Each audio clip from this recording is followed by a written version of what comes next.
everybody. Happy Strange Saturday. Welcome to our very last Life is Strange double exposure stream. Can you believe it? We're ready for episode 5 today.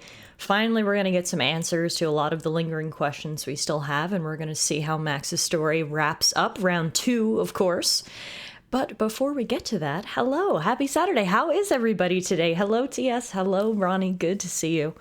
I can't believe it's evening for you, TS. Time zones continue to boggle my mind. It is almost 11 a.m. on the dot here. I've got my Tim Hortons tea, I'm starting my day, and you're just winding down on your day. And it doesn't matter how long we've been friends, how many times I'm reminded that global time zones exist, it still kind of blows my mind how different our days can be depending where in the world we are. So I hope you're having a good day. I know it's a snowy one for you, so I hope you're staying warm and cozy inside. Bronny says, it's been dark for 3 hours here, very much evening. I mean, yeah, true, but also it is winter, and I don't know about you, but it gets dark at like fucking 4 p.m. now, so... Judging based off when it's dark is not necessarily an indicator of what time of day it is, but I understand what you're saying. It is evening for you as well, Bronny, so happy Saturday evening. Hey, Beast, Hulk smash! Oh, wrong game. What's up, Beast? I had so much fun playing Marvel Rivals with you yesterday. We definitely need to play some more in the future. We did a totally impromptu, unplanned stream yesterday of Marvel Rivals. I finished up work a little early. Alana was working late. I said, you know what? Let's play some Marvel Rivals, and why don't we stream it? So then everyone can watch and hang out. So we played for like 2 hours yesterday, and it was so much fun. I am really, really loving Marvel Rivals so far. So rest assured, we'll be playing more Marvel Rivals on the channel in the future, and you guys are welcome to join me because the game is so much more fun with friends. And Beast was really good Hulk yesterday. Sunrise today for TS was at 9:36 a.m. and sunset was at 3:02. No way! A whole 5 hours and 25 minutes of sunlight. Oh my gosh, TS. I thought it was bad here where I live. The sun rises at like 8:30 and sets at 4. But the sun rising at 9:30 and setting at 3? Oh my gosh, wow. My heart goes out to you because I find it so hard this time of year when it's just constantly dark. So to have 2 hours less sunlight than I already do, I would find that really difficult. So you have my condolences, my friend. Hey, Rector, how are you? Happy Saturday. Good to see you, my friend. Both my drive to and from work is in darkness now. Yeah, it's the worst. You wake up in the morning, you drive to work, it's dark. I don't know about you, but I'm inside all day. So then when I finally leave, it's dark again. And it doesn't get much more depressing than that. Luckily, I find December is a good month. Because yes, it's dark all the time. But at least there's holiday lights, which I find really helps. We've got our Christmas tree up. We've got lights on our balcony. So even though it's dark, we have those like holiday lights on all the time. And I find that really helps with sort of like the seasonal depression aspect, which makes me always fear for January and February when the seasonal lights get taken down, but the darkness is still around. That's when I find it really hard. So I'm actually trying not to complain right now because I find December okay. But the worst part is it only gets worse from here. But anyway, we're not going to talk about that right now. We are going to live in the moment. And speaking of Christmas, guys, we're 11 days out from the big day. Can you believe it? Wow. Time flies, huh? Just absolutely crazy. I bought myself a little Christmas present. You guys might have seen it in the Discord. 98% of Canadians say, "Oh shit," before going in the ditch on a slippery road. The other 2% are from Newfoundland and they say, "Hold my beer and watch this."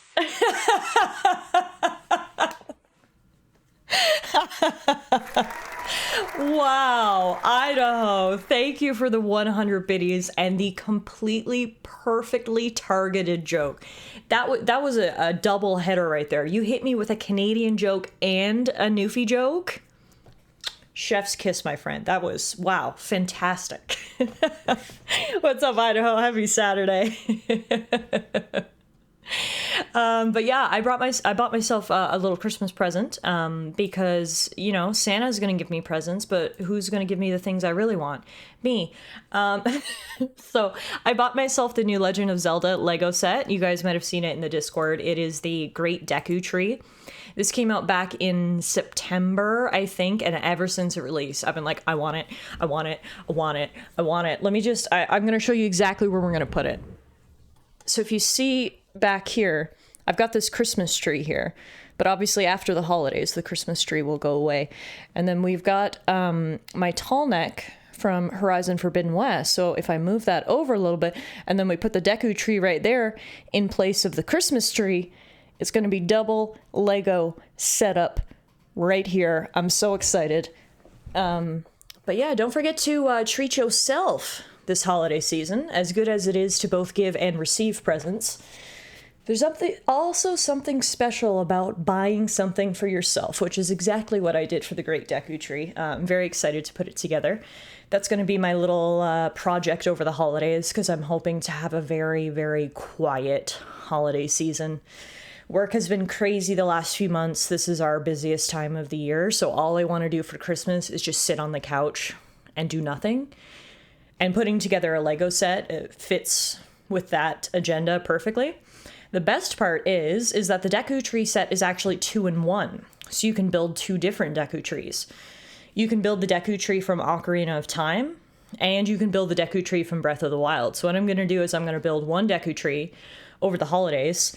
We'll let it sit there for a bit, and then sometime next year we can disassemble it and then build the other Deku Tree on stream. So I get both a stream set and a personal set. It's perfect, okay? I'm not trying to convince myself that paying all this money for Lego was worth it by coming up with all these ideas. I'm not, I promise. Just so happens that there's lots of benefits. So yeah, I'm very, very excited to put together my my Deku Tree. Tiff's version of the song "All I Want for Christmas Is to Do Jack Shit." Yes, that is 100% correct, Rector. Yes, it is. Hi, Euro. How are you? Happy Saturday. The bonsai tree is also a 2-in-1 Lego tree set. Oh, yes, that's true, actually. Yeah, they've done a couple of 2-in-1 sets, which I think is fun, because Lego is expensive, and it's so fun building Lego. But then after you build it, it's kind of like, don't get me wrong, looks really pretty on the shelf. But there comes a point when you're like, man, I wish I could just build that all over again. With the 2-in-1 sets, you've got incentive to do it. So, very excited. 10 days until Presents Day. We do presents on the eve. Oh, interesting, TS. Well, 10 days before you get your presents. That's exciting. I'm good. I just got home from work and relaxing before our work Christmas party tonight. Oh, that's so fun. What are you guys doing for your Christmas party, Euro? I hope it's something fun and exciting. And most importantly, I hope there's free food. Because there's never a good holiday party without free food, am I right? I feel like building this again smashes it on the ground. That's what I'll do when I'm ready to disassemble the Deku Tree and reassemble it. I'm going to Hulk smash it. I'll get Alana to videotape me. I'll Hulk smash it and then sadly pick up all the pieces that no doubt have exploded all around my house, and then we'll rebuild it. Honestly, I think that's going to be the hardest part of rebuilding it. Is if you've built Legos at all recently, you'll know that it's all very meticulously organized. So you've got your instruction booklet, of course, and then each section of tree, they'll have the bricks that you need in little baggies. So it'll be like, this page needs baggie number 1. So you put baggie number 1, and it's all very organized. What I'm worried about is when I rebuild it, the bricks are not going to be pre-organized for me like that. So I think it's going to be a lot more difficult and a lot more time consuming, because I'm going to have to like not only disassemble it, but then almost like organize all the pieces and then build it. So it's going to be a multi-step process. That's part of the fun, though. Yeah, it'll be hard mode. Exactly. That's a good point. It's a catered dinner at the college I used to work at. Free food, drinks, and door prizes. Hell yeah. Woohoo. Well, I hope you have so much fun tonight, Euro. And eat and drink all of the things. B says, are there any rules or updates that we should add for the new Nuzlocke? Well, if you guys want to think about stuff, so we're officially going full steam ahead with Beast's suggestion of a new Pokemon Nuzlocke run in the new year. we're going to be doing a Pokemon Blue Nuzlocke challenge. Not in Pokemon Blue. It's actually going to take place in Pokemon Y, which is a game that I've wanted to replay, because I haven't played it in a very, very long time. I barely remember anything about Pokemon X and Y, so it'll actually feel very fresh. B, the next Legends game is actually taking place in that universe, so it's another reason I wanted to revisit it. And C, it's a game series that we haven't done a Nuzlocke in yet. So that's the reason why we're going with Gen 6? Yeah, Gen 6 for our next Nuzlocke challenge. But the Pokemon Blue part of it is something that Beast came up with. And I don't like to give Beast compliments very often because it really makes his head swell. But this is actually a really good idea. Beast suggested that our next Nuzlocke run, we only catch blue Pokemon. So that way, it gives us a bit more flexibility than it did during the Apple Pie Nuzlocke, when I was only allowed to have one Pokemon. We'll be able to have, a full team of Pokemon again, but still have a bit more of a restriction than a usual Nuzlocke, in that we can only catch and use Pokemon that are blue. So, luckily, Greninja will be in this gen, so I have a feeling he's going to be a big part of our team. But it should be very exciting. So that's going to happen in the new year. And if you guys can think of any other rules, I mean, we might have to talk about evolutions. Like, for example, if a Pokemon is blue to start, but then evolves into something that's not blue, can we still use him? Vice versa. My gut says no. We can only use them when they're blue. We also, I guess, have to tackle how we deal with sort of like multicolored Pokemon. I think the primary color has to be blue. So like it can't just be like a little bit of blue. It's got to be mostly blue. But if you guys have any like thoughts or feelings on that or any other aspect of the run, let me know. We're not going to start it till January. So we've got lots of time to sort of get the rules set together. But yeah, I think it's going to be fun. I'm really looking forward to it. So that's coming up in the new year. For the rest of this year, we're going to be switching gears a little bit. So we're going to finish Life is Strange Double Exposure today. And then for the rest of December, we're going to play a new game. We're going to be checking out Another Crab's Treasure. I don't know if you guys have heard much about this game or seen this game. It's an indie game that came out earlier this year, and it's literally Dark Souls, but cute, cartoony, colorful undersea adventure. I think it looks so cute. I like playing Souls-like games on the stream. From the feedback I've gotten, you guys like watching me play Souls-like games on the stream. But this is something different because it's going to be cute and colorful and different than sort of, the traditional Dark Souls dark aesthetic. So I'm very, very excited about that. That's what we're going to be playing for the rest of 2024. I'm not sure if we'll finish it or if it might carry over into 2025 a little bit, but that is what we'll be playing. We'll be sprinkling in some Marvel Rivals here and there because I love the game as well. And then sometime in January, we'll be starting the next Nuzlocke. So that's sort of a snapshot, a sneak peek at what's coming on the channel in the next month or so. Crab Souls. Yeah, exactly. If it's blue at the start, you should not be allowed to evolve it. It has to be greater than 50% blue, and any evolutions that break that are disallowed. Prime example, a Poliwhirl is good, but evolving into a Politoed is no-go. Okay, yeah, I think we're on the same page then, because that's what I was thinking as well in terms of the blue rule. Euro says, yeah, a swirl of blue on an all-red Pokemon or something shouldn't qualify. Yeah, we're gonna be firm with our blue Pokemon. I'm just gonna pull up a list really quick. Pokemon X and Y Pokedex. I just want to know how many blue Pokemon are in the Kalos Pokedex. Let's take a quick look at this before we get started with Life is Strange, because I'm just interested now. Let me share my screen 1 second. Okay, so this is the Kalos Dex. So obviously not blue, not blue. So we got 1, 2, 3. Now, what we're going to do is, because it's going to be so easy. No, actually, I'm going to redact that. I was going to say is what we're going to do is we're still going to randomize our starter. But we can't do that if we want to stick with the rule set. Because if I randomize and I get Fennekin, we can't use him. And then what do? We're soft locked. So as much as I would like to randomize the starter, which is what we normally do, I think we have to go with Froakie, because otherwise I literally can't use a starter Pokemon, and then we can't use any Pokemon at all, unless we think it's okay to add in a rule where we randomize our starter and use them until we can catch a blue Pokemon, and then we box the starter.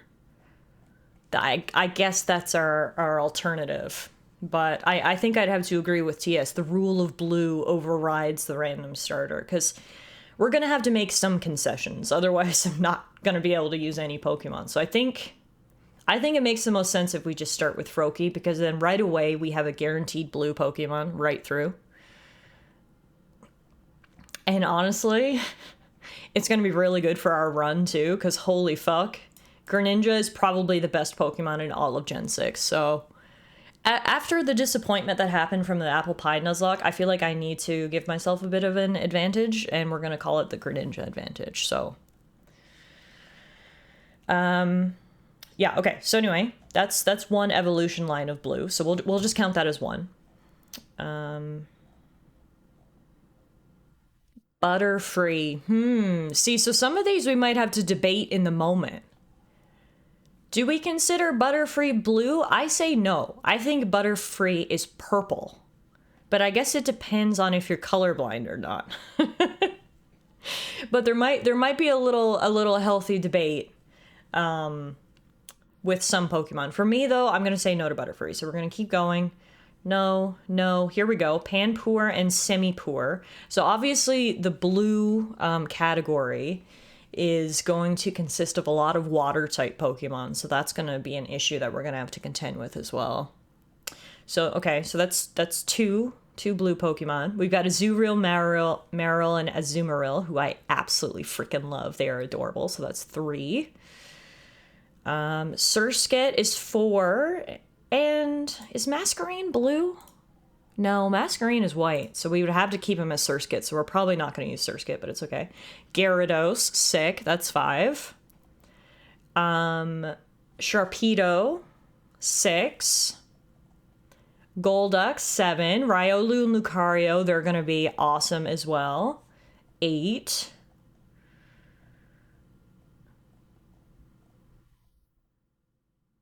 Ooh, Venusaur is blue. Not Bulbasaur, but Ivysaur and Venusaur are blue. I never thought of that. Okay, 9. Obviously, Squirtle, Wartortle, Blastoise, 10. Yeah, I think our biggest issue is going to be trying to get a blue-type team that's not all water Pokemon, you know?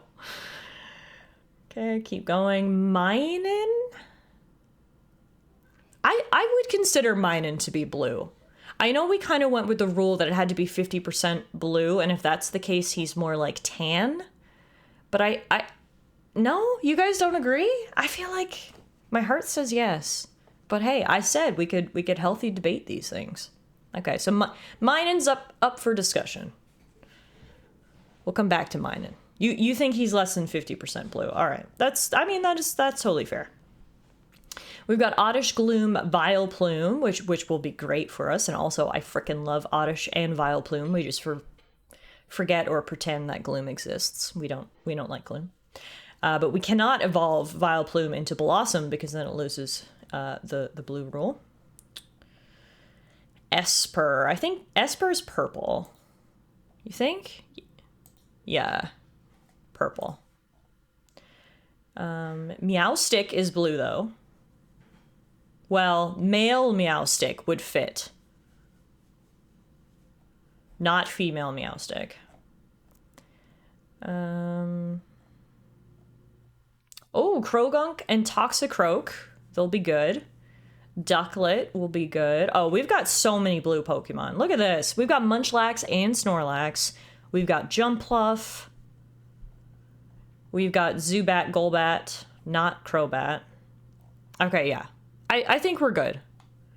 I think we're good. The TLDR is there should be enough blue-type Pokemon in this game for us to assemble a team of decent type variability that should hopefully get us to the end. But There will be some Pokemon that are up for debate as we go through the game. We can debate whether Oddish counts or not, but I just wanted to do a really quick run through right now to just see how many blue Pokemon exist to make sure this was a viable run. Because if there was like 2 blue Pokemon, then maybe I'd pick a different game. But there's like, what, 15-ish? I lost count somewhere through there, but yeah, we should be okay. All right, well, there you go. Perfect. Perfect. B says, oh god, I just remembered there's an electric type gym in Kalos. Godspeed to us, I guess. We're gonna have to hope that by that point we have probably Lucario or Snorlax, one of the non-water type blue Pokemon, Vileplume. We're just gonna have to hope that by the time that electric type gym comes in, we'll have some different Pokemon. But anyway, we'll figure that out in 2025. For today, though, before we get too ahead of ourselves, guys, it is time for Life is Strange Double Exposure. Hopefully everybody is all caught up. If you're not, then spoilers, obviously. Here's your warning. At the end of episode 4, a lot of dramatic things happen. Well, in episode 4 total, we figured out that Safi has powers. And that reveal actually answered a lot of the questions that we had. A lot of the weird things that had happened, a lot of the things that we didn't necessarily have explanations for or that didn't make sense. It all sort of made sense once we figured out that Safi is a shapeshifter. She is able to shapeshift into other people, and so people who had been doing strange things, it all suddenly makes sense. It was Safi all along. We learned more about what happened to her old friend, who unfortunately took her own life after Lucas stole her work. And we did expose him at the holiday Krampus party. However, unfortunately, after that, Safi found out that not only was Lucas responsible for the whole cover-up, but unfortunately her mom was responsible. And knowing that caused her to lose control. Similar to how Max and some of the other characters we've seen in the Life is Strange series have lost control of their powers after experiencing intense emotions. Safi experienced it too, and essentially what started to happen is what happened to Arcadia Bay all the way back in the first Life is Strange game, when the giant cyclone came through and wiped out the whole town. Safi lost control. It looked like the town was going to be obliterated. And at the very last moment, something weird happened. It looks like Max traveled back in time, and that's where the episode ended. But I think everything's finally starting to slot into place. This is why Max saw that she shot Safi, because I think Max is going to have to make the decision. Does she save Safi, or does she save the town? It's all coming full circle to that decision Max had to make 10 years ago, which has haunted her ever since. I think she's going to have to make the same decision. But, like I said, episode 4 ended on a huge cliffhanger. It looked like we traveled back in time, and it just faded to black. So we're going to pick up from wherever that is today, and we're going to have to figure out how we stop what's going to happen to the town and to Safi. So there you have it. There's a super, super quick recap. Does Tiff sacrifice a second town? Find out today. Look, I did it once. If I have to do it again for a pretty girl, well, let's just say there's precedent for doing it again. But yeah, that's where we're at, and I'll load up the game here now, and we'll get started.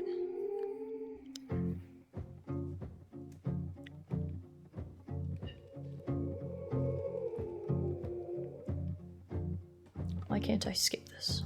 I said for so long that I built a home. They tap at the window and think they were bones. Lay hands on the bricks and I'd swear. They gotta go big for the sequel. Maybe Tiff will destroy a whole country. Anything for a pretty girl, Bronny. Alright, let's do this. Episode 5. Before we begin, you know what time it is. We've got to pick our outfit. So Max's 3 outdoor outfits stay the same. It's the red jacket with the blue beanie, the yellow jacket with the gray beanie, or the green jacket with the yellow beanie. But what we usually actually base our decisions on is the indoor outfit, which does change. We've got red sweater, we've got multicolor stripes, And we've got reindeer. I gotta be honest, I think we gotta go reindeer. We are 11 days out from the big day. I think we gotta dress for the holidays, and we gotta go with this little reindeer sweater. So reindeer sweater matched with koi fish red jacket. Right, perfect. So I guess all these other outfits must be DLC, because every chapter I'm like, they're gonna open up new outfits for us this time, and every time they're locked. So presumably these are just here to tempt you enough to buy like the outfit DLC or whatever, but I've been okay with our 3 options and not having to spend more money, so reindeer it is. Let's go. Chapter 5, Decoherence.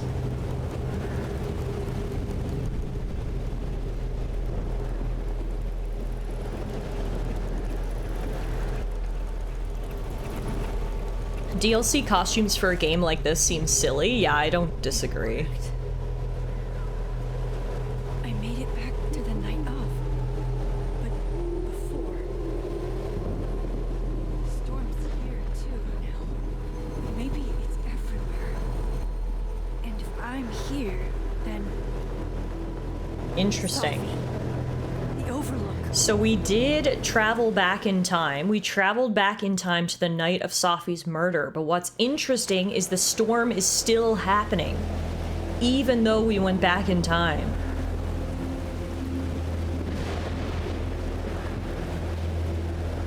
Alright. Let's see how this is all gonna happen. Hey MK, hey Spring Shields! You arrived just in time. We just started episode 5 of Double Exposure. Crappy mug. And we are getting right into it. We're not holding back. Max has traveled back in time to the night of the murder. The storm is still raging. People. Even herself. And how we're gonna deal with this, I don't know. I tried so hard to save her. Fancy seeing you here. I don't even know which to say. I feel like I want to say which Sophie are you, but realistically that's a dumb question, because I don't think this Sophie is gonna know which Sophie she is, so let's just not ask a confusing question. We'll figure it out on our own, and I'll just say, you're okay. You're okay. You're not being torn into pieces. No, not anymore. Okay, so this is the Sophie from our timeline that we just traveled back from. There you go. Question answered. She still has the gun. So I brought her back in time with me. You really did it. That's the first time Max has ever been able to do that, bring someone else with her. Weather's worse than I remember it. Storm followed me. So did I, apparently. I've never done that before. That's what I just said, Max.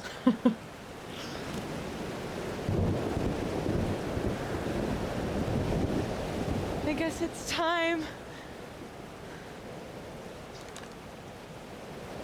Do you really want this?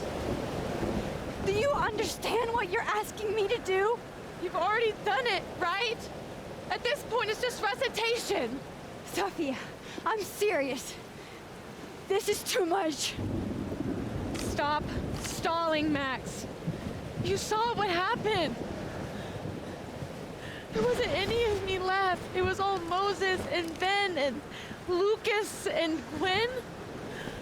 It hurt so much. I hurt so many people. Help me fix it. Please.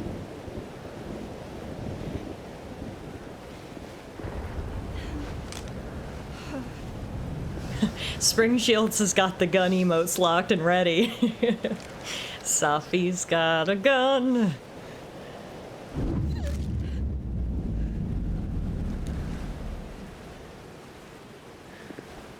So that's what it feels like to capture the perfect photo. It feels good. Final.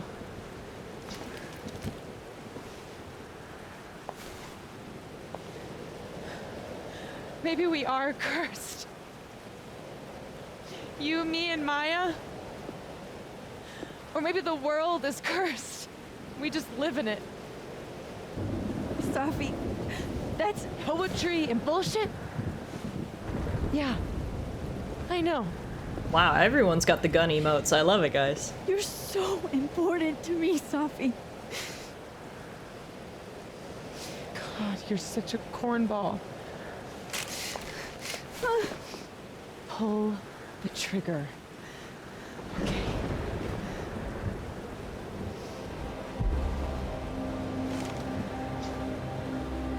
New album title, Poetry and Bullshit. No! No! Fuck this!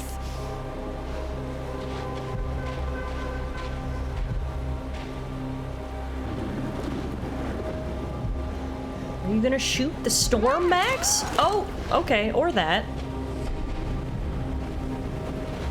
What are you doing? I have no idea. Kinda making this up as I go.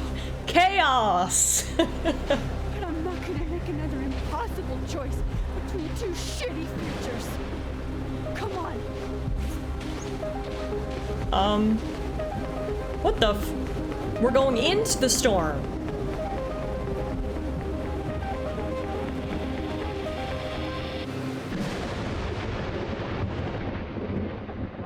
Okay. Where is this gonna take us? God only knows, but this should get interesting. Welcome to episode 5, folks. Double moon? Oh yeah, this is getting weird. Where the hell? Did we just go to outer space? Credits roll, end of game. And now we warp back to before the storm. Can you imagine? What if the storm whipped the trigger and Safi still gets shot? Okay, wherever we are, it looks like there's no world-ending storm raging, so that's good news. Oh.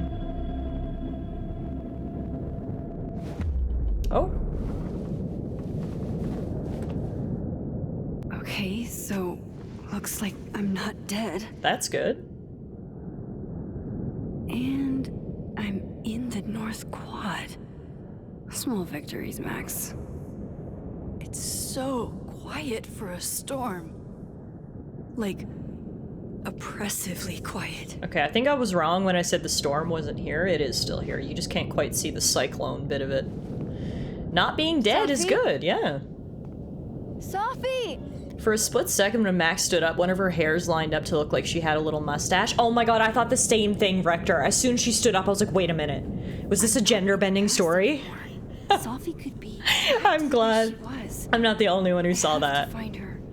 Okay, we don't know when we are, we don't know where we are, we don't know in what timeline we are. All we know is that we are down outside the university. Seems like 1,000 years ago Moses and I sat on that bench. For all that's happened since, it might as well be. Let's check our phone. That might give us some clues. Oh, we've also got a journal entry we can check out. At what point Max had an opportunity to write in her journal between jumping into a storm and being spit out the other side? I'll never know, but anyway. Oh, wow. Not only did she write in her journal, she made this beautiful artistic piece and, like, poetry. Safi, where are you? Please be okay. Not personal? Bullshit. You silenced me. It's a long way down, isn't it? You make me sick. Girl flings herself from Overlook. Damn, she was in that storm for a while. Wow.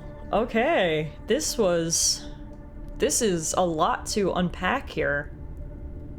Safi's sitting on a throne, looking fancy in her suit, with some crows, some evil trees, a pew-pew gun.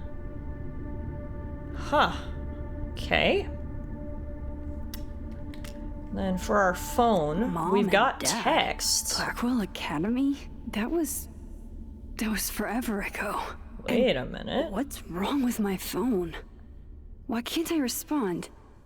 Okay. The only texts we have are from Mom and Dad. that say, Max, we can't wait for you to come home this summer. We're sure Blackwell Academy is great and all, but we miss you. They're referring to events that happened a decade ago. So that's weird. Also, I guess we're in some sort of in-between reality, maybe, because our phone doesn't work. We got no internet connection. Okay, main objective, find Sophie. It's December 8th. Wait, it's December 8th! That's actually a clue. When we just saw Sophie up on the overlook, it was December 4th. So we've traveled ahead. A bit. I don't know. As usual, lots of questions. New timeline, who dis? Sophie? Max! I can hear you. But where? I can't find you. What's going on? Does the emergency phone work? Is it an emergency? Yes. Unfortunately, it's one only I think I can handle. It was the 4th at the very beginning of this episode. You could see when Sophie was holding her phone. It's at December 4th. But everything that's happened has occurred over a couple days. December 4th was the murder, and then we went through the 5th, the 6th, the 7th. Now we're on the 8th. It's crazy how all of this has happened in literally like a week. This has been very, very fast-paced. Help me! Oh. Diamond. Diamond's here. Max, thank God. I walked out of the snapping turtle, and then somehow I was here.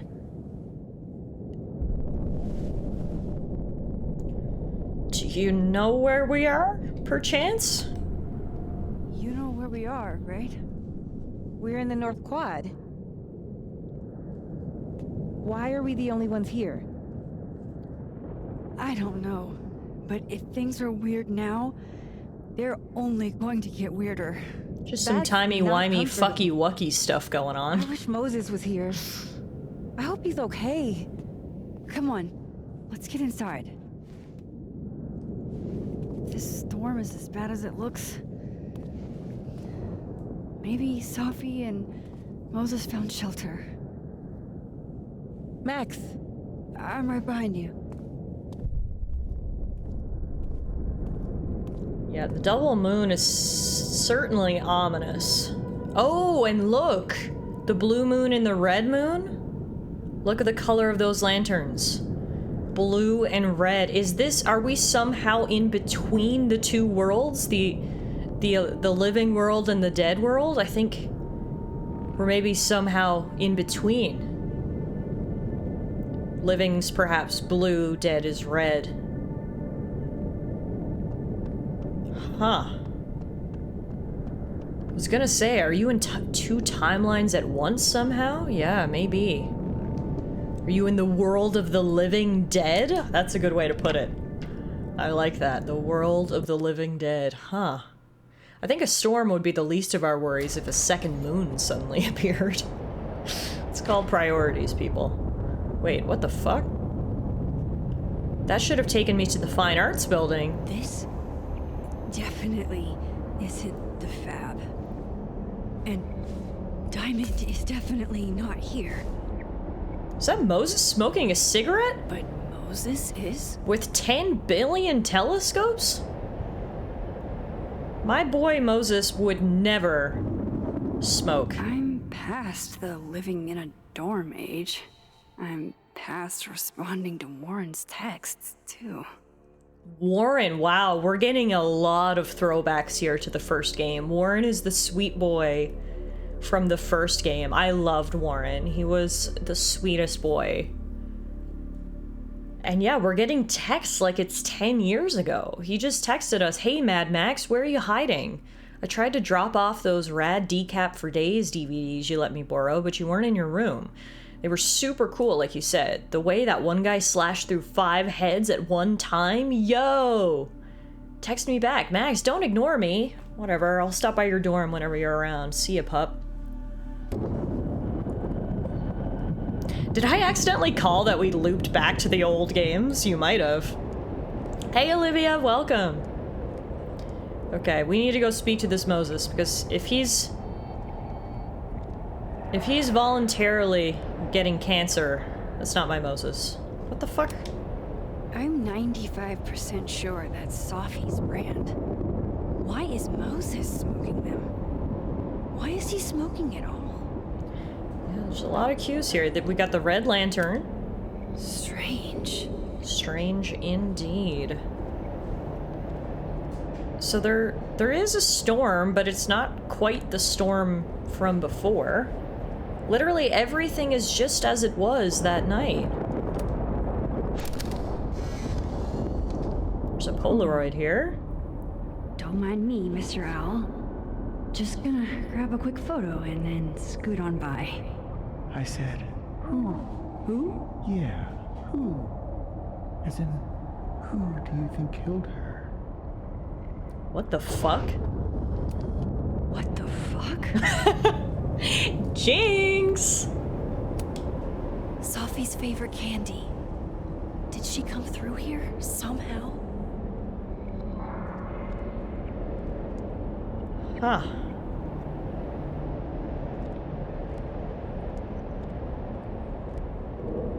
It is a little bit scary right now. It's certainly ominous. There's just a weird feeling, like what the hell's going on? Is it an evil Moses? Are we in the upside down? Sophie's bag? Up here without Sophie? Yeah, no, something weird is going on. Moses? If that's even your real name?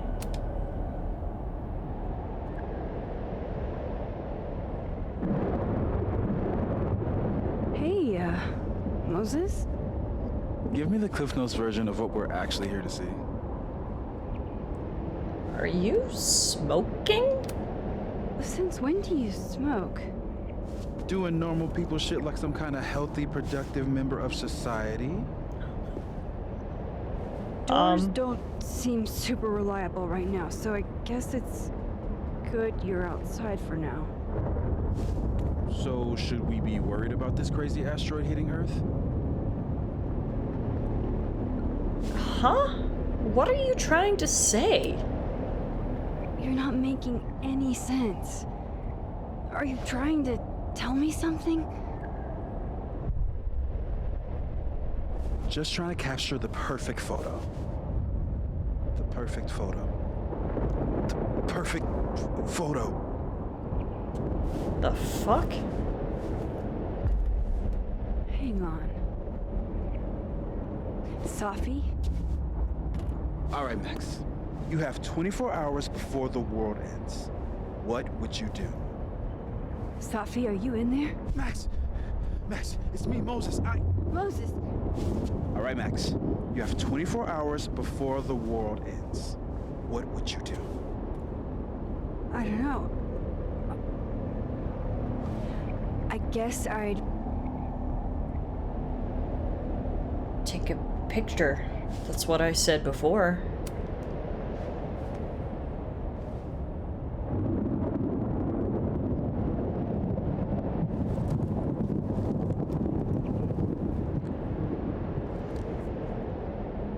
Strange. This feels... right.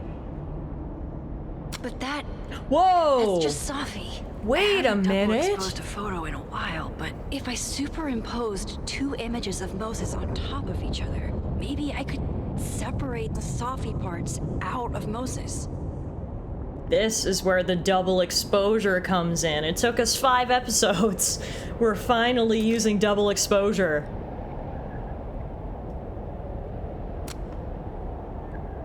Did that work? Max, thank you. What happened? I don't know. It was like Sophie had locked me in a kind of, I don't know, a sarcophagus. I was trapped, but still protected somehow. And I could hear Sophie. I could hear you. Just outside of it, Where is she? Where was she? I don't know. I couldn't get to her. Whatever you did, snapped me out of it. Or snapped her out of me? Max? Max, where? I'm sorry. Sophie? Sophie. Guys, this is so trippy. Holy shit. They didn't wait in episode 5 to blow our minds. They said, you ready? Set? Okay. Boom, let's go. Let's get trippy on this strange Saturday. I have to do. Bet. I'm coming with you. No, stay here. This storm. I've been through something like it before. Reality gets unreliable. Better if you sit tight.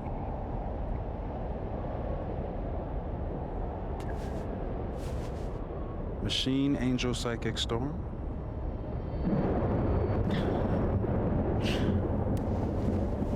Take care, Max. See you on the, flip side. Alright, hopefully that fist bump gives us the power we need to get through whatever the hell this mess is. A butterfly! We haven't seen one of those in a while. Oh, we're getting so many references back to the first game. This is the most first game references we've had. What? Where? No way! Look! This isn't Caledon. This is Blackwell Academy. Chloe was shot here. I listened to it happen. You don't know who the fuck I am or who you're messing around with. Where'd you get that? What are you doing? Chloe! Come on, put that thing down! Don't ever tell me what to do. I am so sick of people trying to control me. You are going to get in hella more trouble for this than drugs. Nobody would ever even miss your punk ass, would they? Get that gun away from me, psycho! No!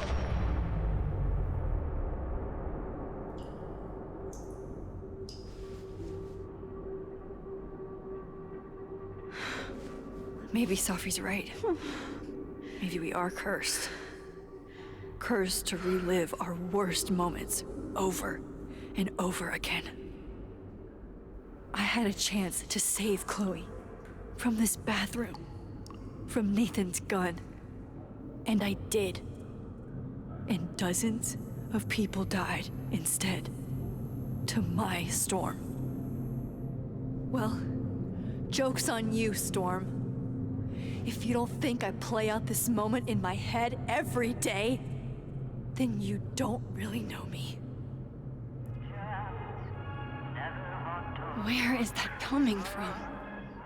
This is so cool. Yeah, all along I've kept saying you don't need to have played the first game to understand this one, and I still stand by that. However, all of this must either be confusing or have minimal impact. To me, though, it's blowing my mind. This is the pivotal scene from the very first game, where Max uses her powers for the first time to save Chloe from getting shot. What she just saw there between Max and Sophie was just them playing the parts of the characters from the first game. To be back here again is really trippy. I've said it once, I've said it a million times. The first Life is Strange is my favorite game. The game really resonated with me. I played it multiple times, so this is really impactful to me right now. This is, yeah, talk about PTSD. Wow. Max and Sophie? Not Max and Chloe? So, that's it then? We're done? Sophie's cooler than you ever were. 'Cause she drives a Porsche? 'Cause she has powers. This is so fucked up. I would never. What? Also, this music is creepy. I used to look at this every day.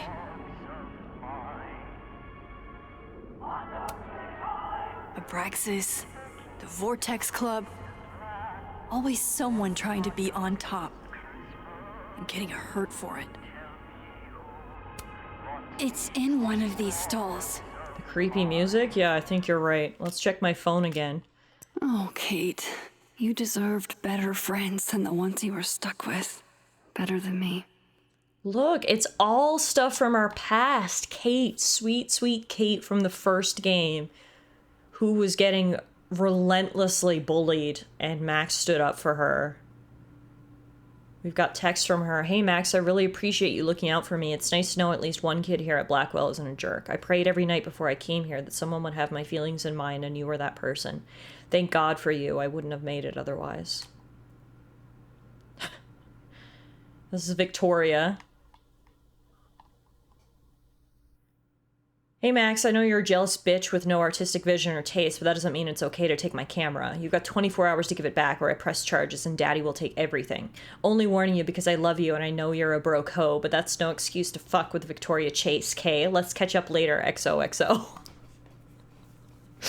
That gives so much Regina George from Mean Girls vibes. It's honestly spectacular. Those four texts right there are artistic. I know you're a broke hoe, but that's no excuse to fuck with Victoria Chase. Wow. Okay. Wow, wow, wow. Oh, can we stand in the mirror art? I gotta stand back a little bit. Bitch Toria, that's her. She was the worst, but... This still isn't as funny as the artist thought it was.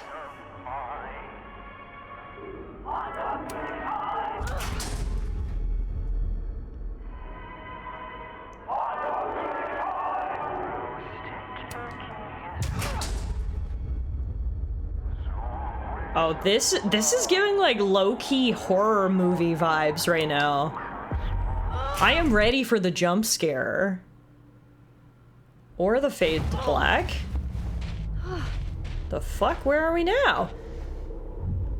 Okay. The bowling alley. Oh, we are just jumping around to all the places from Max's past. This is the bowling alley we went to at the very beginning of the game with Sophie. That's new. And yeah, this tree wasn't here before, and neither was Lucas. Lucas, I have to get down there. If this were a horror game, then mascots would be waking up about now. It's never too late for this giant creepy mascot over here in the corner to start waking up. Joyce! Chloe's mom! Oh wow, this is all the nostalgia. Max, honey, you have to come back down to the diner for some pancakes. I've got a new special with extra bacon on the house. Promise it'll be better than anything you can scrounge up in Blackwell's cafeteria. Joyce is one of the people who died in the storm. She was so, so sweet. Okay, one neb is cute. Kinda. One. Kinda. This is not that. He is selling you for parts. He is selling you for parts. He is selling you for parts. He is selling you for parts. He is selling you for parts. He is selling you for parts. I cast my spells. I call her back. Wake up. He is selling you for parts. Why are there so many bowling alley plushies? What the fuck?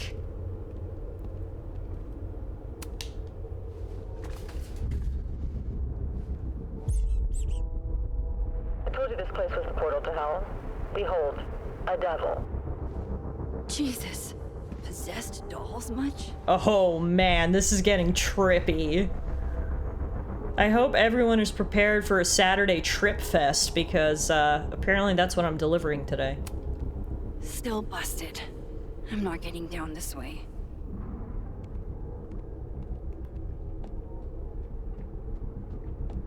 We've been on this trip for a while now, fair enough. I have to get down there to Lucas. I swear, any other day, a tree blossoming in a bowling alley would be the weirdest shit I'd seen that day.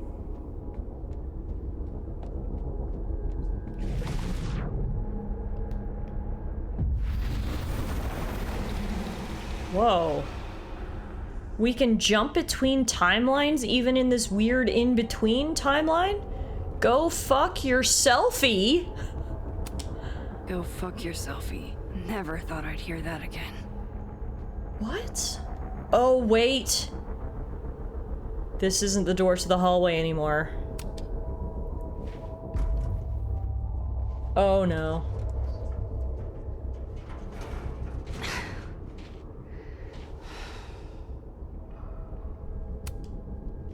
The door of Jefferson's bunker. I can never forget it.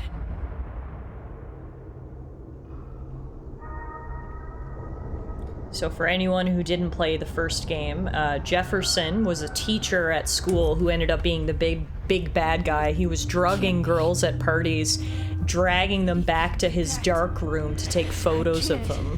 I can't. I was 18 when Jefferson trapped me in that chair. Yeah, that shit was so fucked up. The first Life is Strange went hard. I'm not 18 anymore. It did not shy away from very serious issues. This is what it's gonna take. Oh my god, and Max has got to relive the moment when Jefferson kidnapped her. Oh god, I can't move.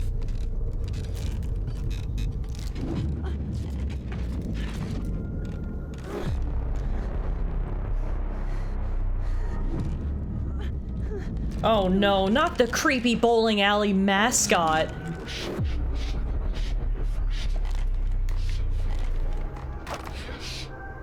I still hate that word, but I love the Holy shit. Didn't Jefferson say that to me?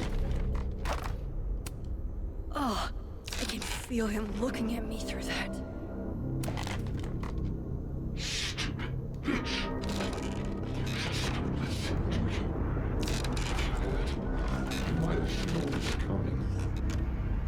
Fuck you, Jefferson. No. No. Never again. Poor Max, man. She has been through some shit. I kind of forgot about the whole Jefferson arc after the whole, you know, Storm destroying the city arc. There was a lot going on. Once is all you get.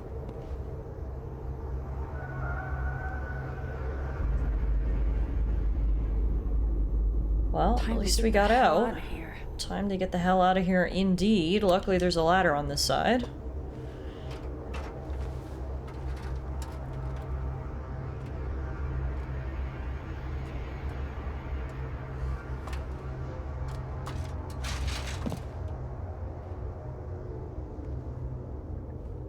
Still need to get to Lucas. Which means we need to jump over to the other timeline.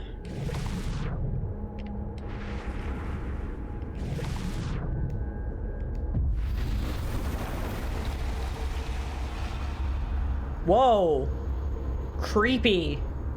Oh, that's the pose that Safi was making in my journal. The pose of the statue of the Caledon founder. Yikes. What happened to you, Thomas? Interesting. You... a forgotten hope.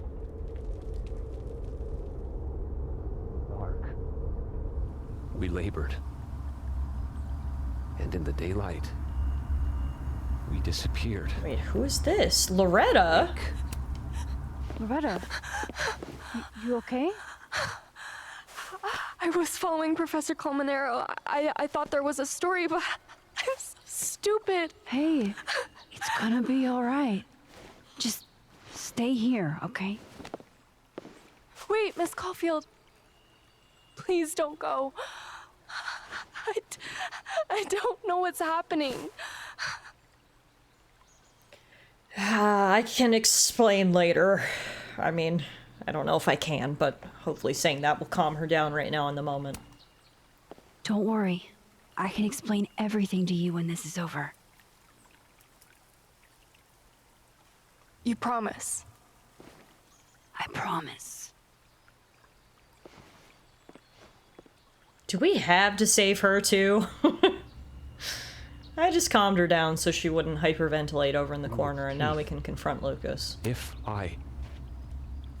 We gaze at each other in the windowless box. It is flight or fight. Never forgive. Lucas, it's me. It's Max. But there are no bells, doors, or windows.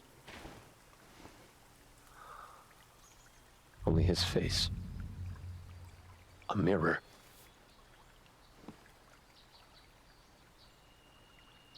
Huh. And I feel a forgotten hope. Like a crack of light across my heart.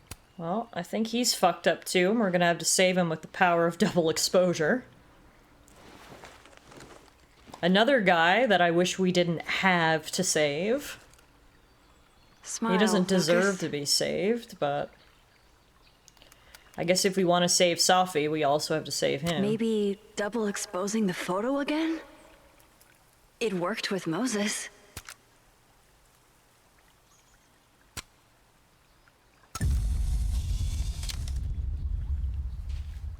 Max. It's really you. In the flesh. You're lucky you had a fragment of Safi trapped inside you, or I would have never saved you, Safi Lucas. was there. What the shit is this place? Stay put, okay? It's dangerous out there. Max is a better person than me, because I never would have said that. Now, I who think else do we that's have all here? I can do for Lucas. Miss Caulfield? Is that you? Poor Reggie. I'm so glad you're okay. Max, what the hell is happening?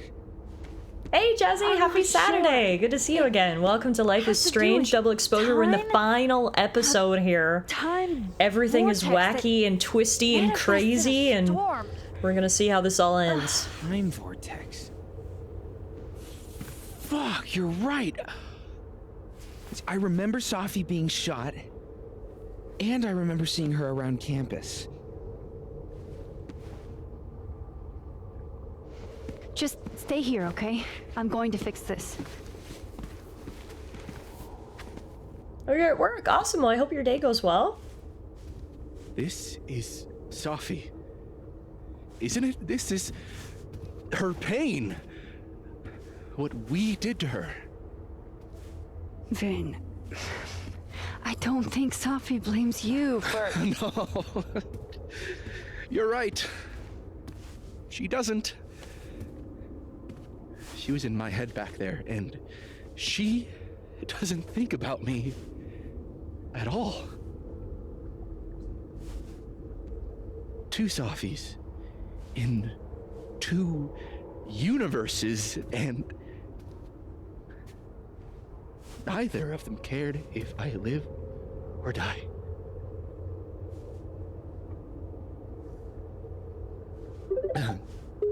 You know, Senpai, what's up? Thank you for the I follow. was in love Welcome. with her. Or I thought I was. Maybe you should focus on what's in front of you. Yeah. I should go make sure Reggie's okay. He looks like he could use a hug. Or something. I'm going to fix this. Trust me. I do. I do trust you. Be careful, Max. My day's going well, thank you. We're in the final episode of Life is Strange Double Exposure, a game I've been enjoying playing the past few weeks, so excited to see how it all finally wraps up here. TS says, oh hey, Vin has a conscience? Yeah, Vin has really grown on me. He's a guy who has exhibited some character growth. The first, 2 episodes, I was like, ew, I hate Vin so much. But he's actually come around, so shout out to Vin for actually growing as a person and making me dislike him much less. I'm so sorry, Vin. We labored. Alright, I'm gonna have to leave them to their thing. Let's just hop over to the other universe before we go to make sure we didn't miss anything. The other universe is the one without the people, but with all of the creepy dolls. And this is also the universe where we dropped the Nebula mobile. If not for Safi that day, that would be my headstone. And now I have to return the favor. Let's see. Doesn't look like there's really anything else on this side, so we'll hop back over.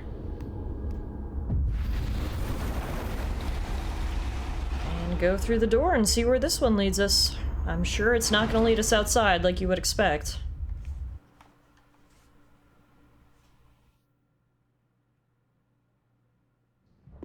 Okay. Out of the frying pan and into the turtle, I guess. Called it. Here we are at the turtle, and there's buns. Thank God. Are you okay? I don't know. Weird shit at the turtle is someone flipping the paintings or the bathroom key going missing, not this. Fair? Oh, wow.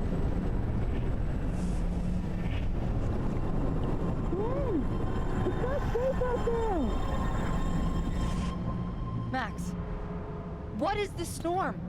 Why is Gwen out there, and why are you not also freaking out? Look. I mean, I am freaking out. I'm just trying my best to hold it together. Not my first time I've experienced weird shit, you know? And I promise I'll explain soon. It's great advice. Just go get a beer, Amanda. I'll explain everything later, Gwen okay? entirely knows she's outside. Okay. Gotta find a way to get close enough to take Gwen's photo. Clearly we're not getting through there, so we're gonna have to hop over to the other universe. Bronny's is back. How much insanity did I miss? We're in the turtle now. So basically just the same level of insanity. We're hopping around to place, meeting all the people, seeing how confused they all are. Alright.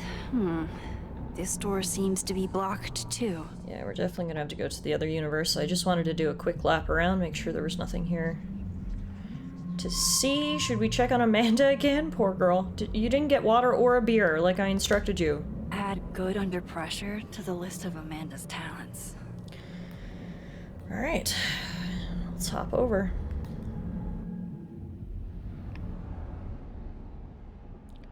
We got on this side a clear door, okay. And then is Buns in here, or? Amanda's not in this universe. There's a Polaroid, though.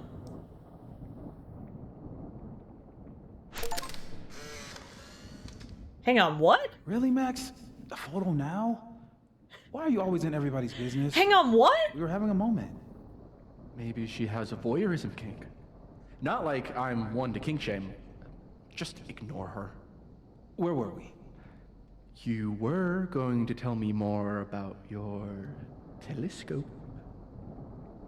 Nah, I can't do it. A little privacy, please. I have to tell Vin about my telescope.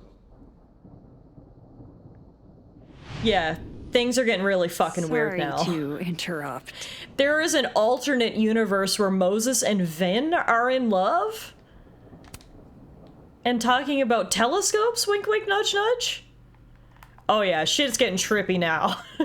Nothing makes sense. Not even the alternate universes make sense. This is all completely backwards. We need to set things straight before everything goes out of control. Because Moses and Vin is the weirdest thing I've seen all day. Oh! Thought I'd be used to this. Wait a minute. Where the fuck are we now?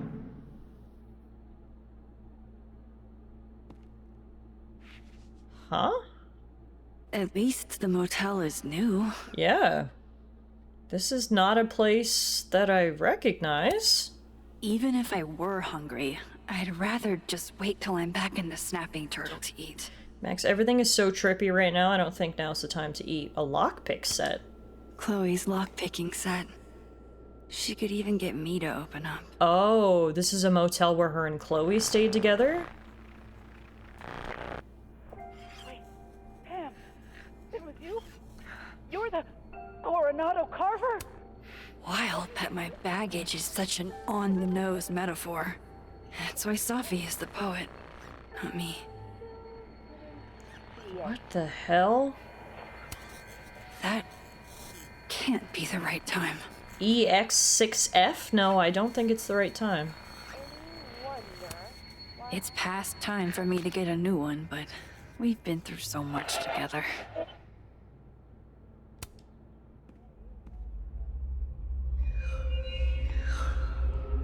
Don't worry, Safi. I'm coming. Oh. Is this the same room? Oh my god. No. This is where I stayed in Santa Fe. I think. Could this get any trippier? Chloe used to tell people my abandoned spaces photo shoots were just an excuse to be alone with her. She wasn't wrong. Lose my number. Trust me, Chloe. I've tried.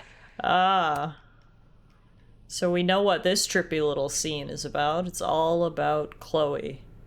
Poor Max is just literally having to relive all of her previous trauma here.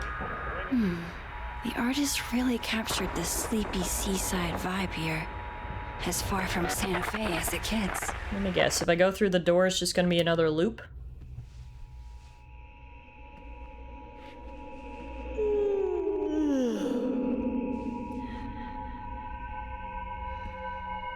What is happening? Hang on. Okay, wait. The painting keeps changing. This is... Pretty sure this is that motel in Cleveland.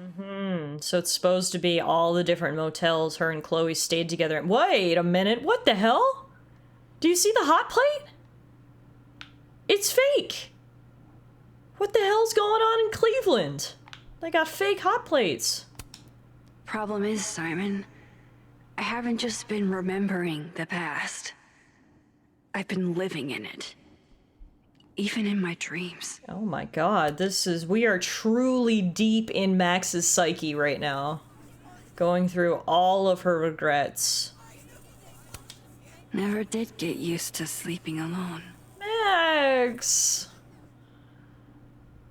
I mean, it was very clear throughout the entire game that she wasn't over Chloe, but seeing all of this makes it very, very real. And very, very sad. Love having to only grab one thing if I'm leaving in a hurry, but what if I want to stay a while? Damn, this painting actually feels like dreamland.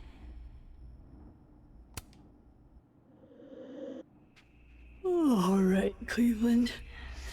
After this shoot, I'm gonna nap till June. Maybe September. Are we sure Max is actually awake? I mean, maybe not. Hey, Kirky, good evening. Happy Saturday. Good to see you. Welcome to Life is Strange. Things are trippy. Max is going through so tired. All of her past regrets. Now everything's fake. Look, the TV, the bag. This entire little section. The only thing that's real in here now is the bed. Oh my god. I didn't think this could get any trippier. And now here we are. I didn't realize how tired I am until just now. Maybe if I lie down for a few minutes, all of these rooms will stop spinning. Oh god, why do I feel like this is a bad idea? Max, don't fall asleep, you might never wake up. Feels so nice to rest. I wish I didn't have to get up for that shoot. Who was the client again? Or the location? That's the problem with moving around so much. All these rooms, you really do start to blend together after a while. One big, amorphous blob of motels. Like some kind of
Oh. Whoa. And we're back. Couldn't keep me away from the turtle for long. Purgatory and back. I can finally see what's going on with Gwen. All right, I forgot that was our objective. We got a little sidetracked. Buns, I'm back.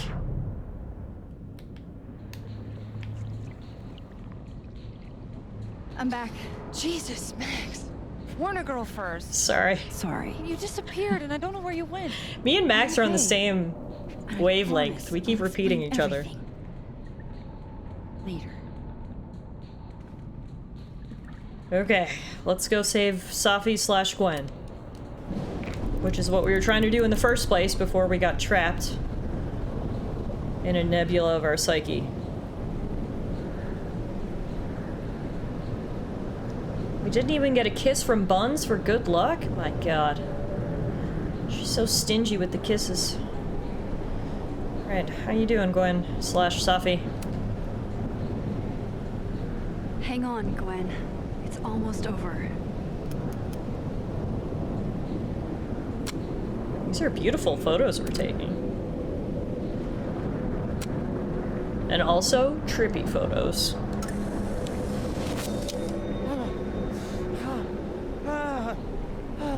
Max! Oh! Thank you. The 10-year people, they were all... Safi. They called me a fraud. A coward. It's okay. I got you. Amanda, you and Gwen stay here and take shelter. Wait, what are you gonna do? Safi's out there. Somewhere close. I can feel her. And she needs me. I need her. Max, don't say that to Buns. Be safe, yeah? She's never gonna kiss you again. Why do I always gotta fall for the weird ones?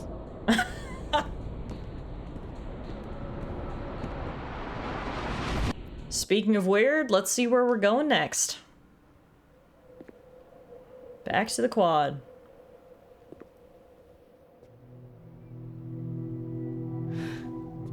Oh, found you.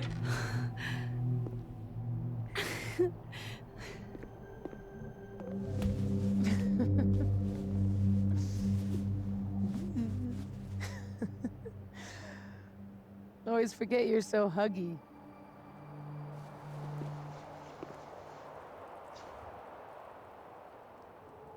I thought I lost you. I was so fucking worried about you. When I couldn't see you anymore, I thought... It got a little hairy. Thank you, Max. Don't thank me yet. We still have to find a way out of this place. Or this... time. Safi, smoking is bad for you. Hey, I'm taking a minute. Fine. These are exceptional circumstances, I'll allow it. But after this, you're quitting. All of that. I'm not gonna put in all this effort to save you just for you to die of lung cancer. Yeah. Who needs all the king's horses and all the king's men? I've got you to put me back together again. I was pretty cool, wasn't I? You know, I was pretty cool. I accept fun and gratitude. Consider yourself fond. Fawn me, baby. Fawn me, senpai. Hey, Karis, how are you? Yeah, I don't even know where to start. So, any chance of everybody just... Lots has happened. Oh, thank you for the hydration, Brownie. I actually don't have any water in here. You know what? After all the craziness that's went down, I should probably get some water. Give me 1 second.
Okay, I've got my hydrations. Thank you guys for waiting. Hydrations? Is that a word? I don't think so. Well, it is, but not in this context.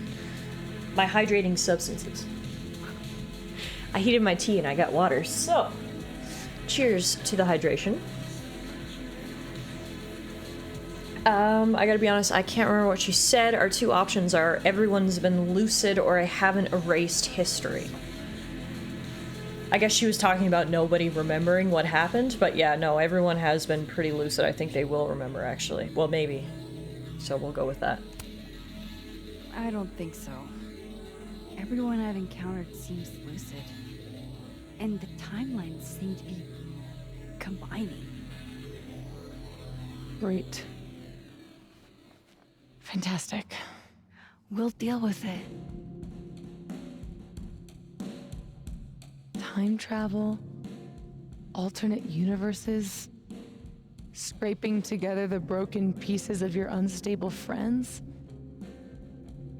What else can you do? It's been a hell of a day. You know, oh. We've got two options here. One is nosebleeds, migraines, and the other one is make you breakfast. There's only one right answer here, right? Hot damn, it's time to lay the groundwork. Let's go. I can fry a mean egg. You could find out if you stayed at my place. Promises, promises.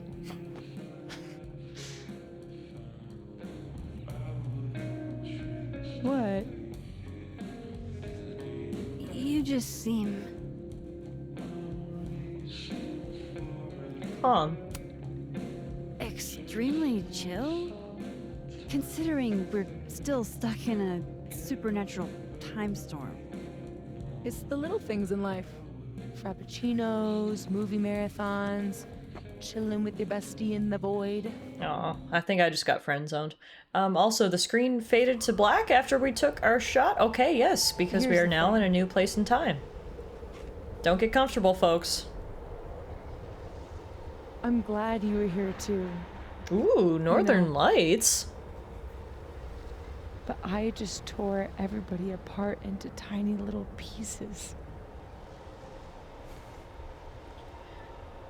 You didn't mean to. You didn't mean to. Are you sure? I didn't not mean to.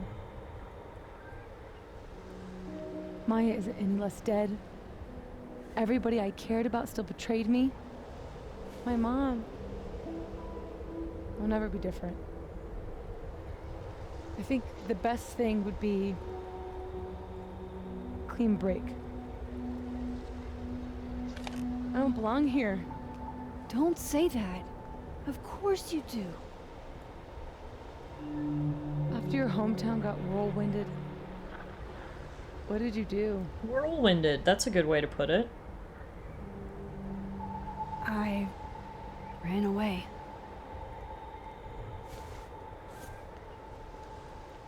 But I shouldn't have, because then it just led to a decade of unresolved trauma and emotional baggage. But I shouldn't have. It was cowardly. I've wasted years of my life hating myself, knowing that if I'd only made better choices, I might have saved everybody. Don't say that about yourself. You have it wrong. People like you and me, we don't belong at some B-tier liberal arts university with a bunch of washed-up bloggers ready to knife each other for tenure. We're fucking divine. Oh. Come on. I'm serious. The shit that we can do, gods can do that stuff. Okay, Safi, I'm gonna need you to take it down one notch. Monsters. Delusions of grandeur much, right? Look, you're not a monster. You're also not a god. I need us to just chill. You can say whatever you want about the choices you made, but you aren't a monster. You're my friend. Maybe more than friends if you'd see me for who I really am. I mean, what? And I fixed it. We can fix it. Together.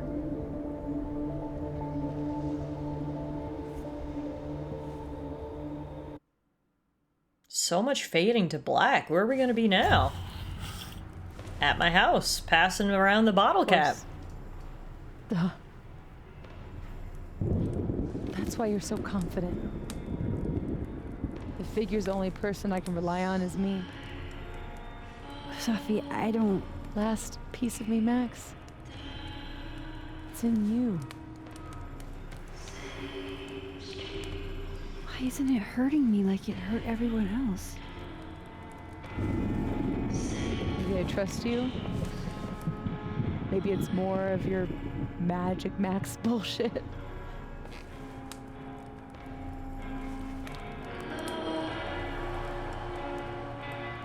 I wish I didn't have to take it out. Is that weird? It's not, because I also wish you didn't have to take it out. Freezing! Sophie. This is maybe the least weird thing that's happened to me in days. Shit though, right? That's how we get out of here? If I had to put money on it, yeah. It's probably for the best. We don't want you to get an infection or anything.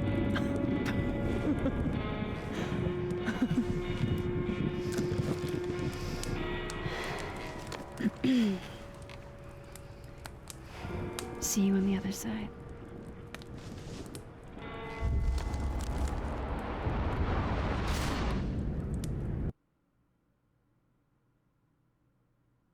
Like, I don't know. I know I'm obviously imposing my own wants on Max and Sophie's relationship. I really want them to just stop talking and kiss. But also, it's not only me who feels a lot of sexual tension here, right? Like, a lot of chemistry. Sophia. Like, I don't know. Oh my god. What do you mean? That whole time, I was like, kiss, kiss, kiss, kiss. It just felt right. Everything is going to be okay. Don't worry. Do you think you can get up? Can you... But I guess it's not gonna happen if it hasn't happened by now. It's a little one-sided, it looks like. Yeah, I guess you're right, Garrus. And the one side is me. Clean break. Remember? MK says, I don't know, they seem more made out to be roommates. Don't let her go. It's okay. Sophie. I mean, I hate to pull this line because just because someone is your family doesn't mean that you owe them any sort of responsibility. But at the same time, you're gonna be so cold that you're gonna shoot your mother and walk off? Like, even if you hate her, I think you at least owe her a responsibility to get her to the hospital and then you can leave forever. You know, like, I'm not asking for a lot here. She's your mother.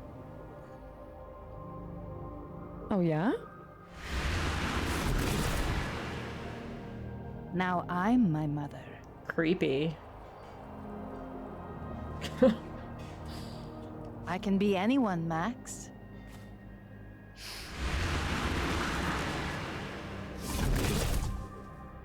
I can be a cute girl at the bar. I can even be...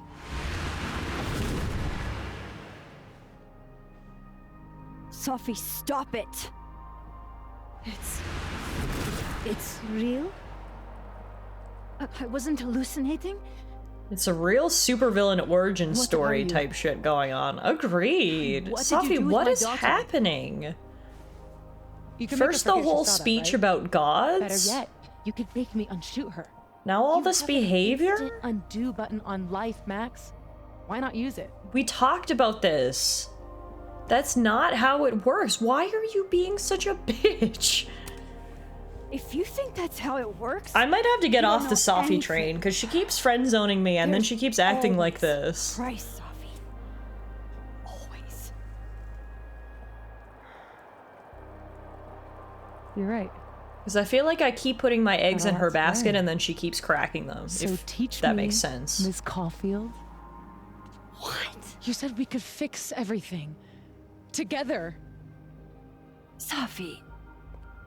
I can't. I have my life.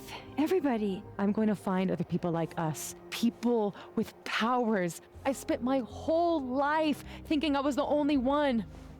Knowing I could never tell anyone because they would look at me like that. Can we collectively hop there's trains you. to the Buns train at the next stop? You, Oh, she's going full Magneto. a traveler, and a shapeshifter. Imagine what we could do. And who cares if I'm a silly little girl whose mom needs to show her how the world works? Because now, it works however I want it to. Holy fuck, this is full villain origin here. story. Keep your job, your life, whatever irresistible glory Caledon can offer you. But I have to know. When I come back, are you going to stand with me, Max? What does that mean? Are you gonna try to take over the world? Are we in this together? I don't think we're in this together. Or is everything you said in the storm just words?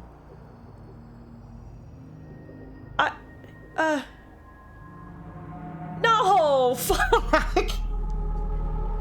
Oh, this is the hardest decision of the game right here. For the entire game. Every single second, I have been Team Safi up until the last, like, 30 minutes. When she started to kind of go off the deep end. What was it Tia said? Delusions of grandeur? I think that's exactly what's happening. Safi is... I saved her, and now all of a sudden, she's going full villain origin story. She wants to go collect other people with powers and form the Avengers or something? She wasn't even gonna bring her mom to the hospital? She keeps friend-zoning me, which is definitely a negative. I can't believe, if you had told me this at the very beginning of the game, that I would even consider refusing anything Safi proposed to me, I would have been shocked, because I would have said I'm a simp for Safi. But I think I'm off the Safi train. I swear to T Jesus, if you abandon Buns, I will be annoyed for all of a few minutes. This is her Magneto moment. I think you're right. Wow. I really never thought I would get here, that I would refuse Safi's hand, but I think I'm gonna do it. I don't think it's in Max's best interests to sign up for the evil Avengers right now. Max literally has learned firsthand what abuse of powers does, and it has caused her to go through 10 years of PTSD. And Safi is just like, I don't fucking care, let's go rule the world. And Max is just like, I finally found a place I might belong and I can be normal. It's, yeah. You could say this escalated quickly, but I'm gonna refuse. It feels more like assembling a Suicide Squad rather than the Avengers, and not even the Snyder Cut. I wonder if that's where the series is gonna go, though. Like, all the main characters that we've met that have powers are going to, like, come together. Would be pretty cool. But I think for right now, we are going to refuse. Believe it or not, shockingly. I never could have predicted this. I'm pretty sure if you go back to some of the other episodes, I said I would do anything for Safi. And it just goes to show. Your opinions can change, people can change, and I'm going to refuse her hand.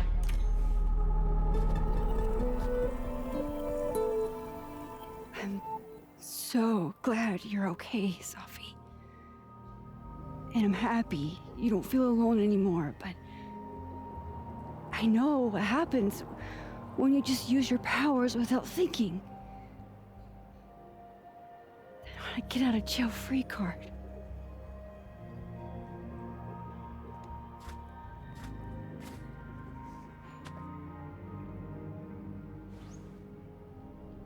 Okay, Max Caulfield.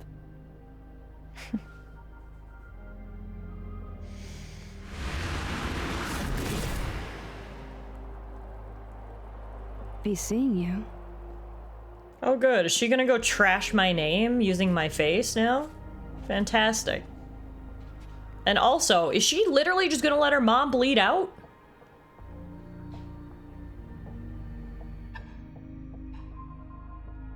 God damn. This can't be the end, right? Like, how do we even tie up all these loose ends now into somewhat sensible of a conclusion? A few days later. She's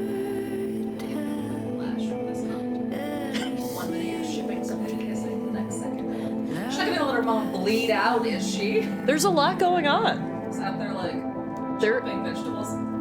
I can only imagine what it's like just to hear the commentary and not know what's going on, because I have whiplash and I've been here for the whole game.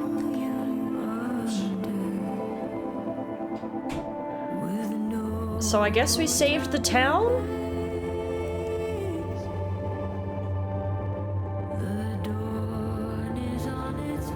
Also, Muffin's here. Hi, Muffin.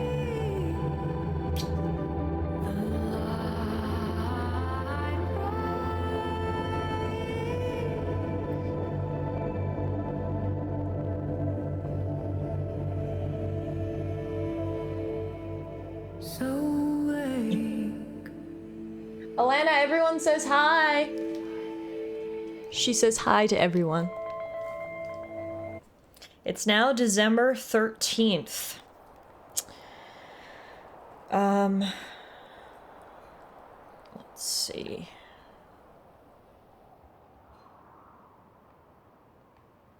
Let's see where we are.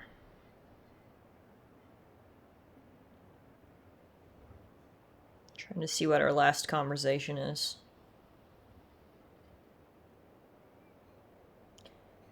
He says, yo, are you sticking around campus for the holiday? Yeah, you need me to keep an eye on your lab? Honestly, better if you didn't. There's a lot of delicate equipment in there.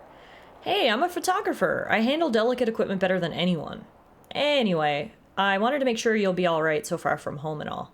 I'll manage. I've been on my own plenty of times before, and Sophie will be around. She will. She's good like that. I think you're good for each other. Wait, what? But I don't... Huh? Okay. I don't... I still talk to Sophie after what just happened? I don't know. Anyway. You free to grab a bite at the Snapping Turtle? I could use a vent session. For you, always. Can't remember the last time I heard you vent. Well, Sophie wasn't answering, so... Ah, yes. Good old contingency Caulfield. Love to be second fiddle. Do you want to meet or not? Yeah, I'm only fucking with you. So, what's the nature of the vintage? The new telescope I ordered, with school funds, is on back order. Damn, that does suck. It does. It wasn't on back order when I ordered it. I was going to set it up as a treat to my students for finals week. Okay, yeah, I can see how that would get under your skin. Oh, wait, no, those are old messages. Those are old messages because... Of here, it says, let me know when your top secret photo shoot is over, which is the photo shoot, I assume, at the bowling alley? Yeah. Huh. But I don't remember any of these other conversations happening, so I guess maybe the timelines have merged and now we're in like a third timeline? Oh my god, my brain. My brain is so confused. Well, anyway, the last text from Moses says, by the way, everyone's here at the Turtle now. You sure you want to do this? Yes? I'm ready. Do what? Huh. Hey, Nine, how are you? Happy Saturday. Okay, I'm confused. We have a text from Amanda who says, thanks for making a poor, bone-weary bartender's night. Okay, this did happen. Reggie broke the glass. Photo shoot.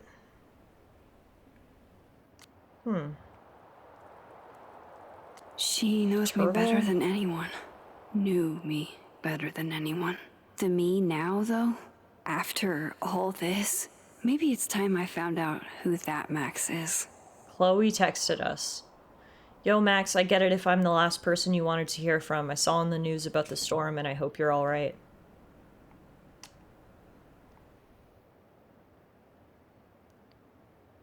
We finally texted back our mom and dad, who has been just absolutely bombarding us. Hey Max, it's Mom and Dad. We saw the news about the storm out your way and wanted to make sure you're okay. We know things are probably pretty insane there right now, so no rush on getting back to us. We're just checking in. It's been a day and we're obviously worried because we're your parents, but let us know you're all right and we'll stop. Guess who? Yeah, it's the Caulfields. We miss our daughter and want to know she's not hurt or anything. We've been keeping tabs on reports of any casualties and are relieved there haven't been any so far, but we'd love to hear from you. Okay, sorry for all the text and concern. We figured that things are still down in your area and you don't have phone access right now. That's the only explanation we can think of, so just give us a call or send us a text when you have power again, yeah? I'm so sorry, you guys. It's been a long, weird week, but I'm okay. Promise I'll call you later when things are settled. Oh, thank God you're all right. Take all the time you need, but not too much time, yeah? Love you, Max. Love you back. Okay, let's see if we can get a handle on what's going on through Twitter. Loretta says, hey Clueheads, as many of you know, Lakeport was hit by a brutal storm last week. I'm physically okay, but it may take me a while to put out a new episode. I'm sorry. Abraxas says, as many of you are aware because many of you submitted them, we've been inundated with questions about Abraxas and the storm. Since its inception, the Abraxas Society has navigated more difficult waters than these and come out ahead. We've done so through the bold and clear-headed vision of our leadership, and rest assured that is as true now as ever. Again, there are questions about what that leadership looks like. We promise to have answers for you as soon as we have them. Gwen says, I'm not an official voice at Kaladin anymore, but please take care of each other. The storm last week was traumatic for everyone. Reggie says, shit's fucked, but life is good. And then Vin comments, answer my texts, punk. So I guess Reggie and Vin are still hooking up in this timeline. Has anyone else experienced weird deja vu since the storm? PSA, stop sending me storm articles. I only want to talk about simple shit right now, like sandwiches. Oh, okay. Fair enough. Classic Yasmin. Playing it close to the chest. Yasmin says, my excellent medical team says they'll be cleared to start work again in just a week. Ever onward. Okay. Let's see what's in the journal. There's no other force in my world like Safi, but we're not gods. Didn't she see what happened? What our powers can do? She could have killed Yasmin.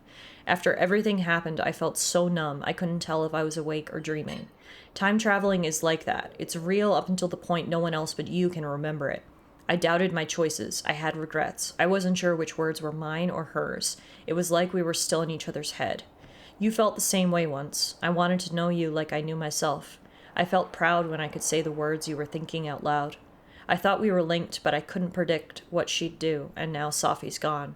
Who knows if she'll ever come back. Yeah, so I think the text to Moses about being around the holidays with Safi was pre-everything that happened. Okay.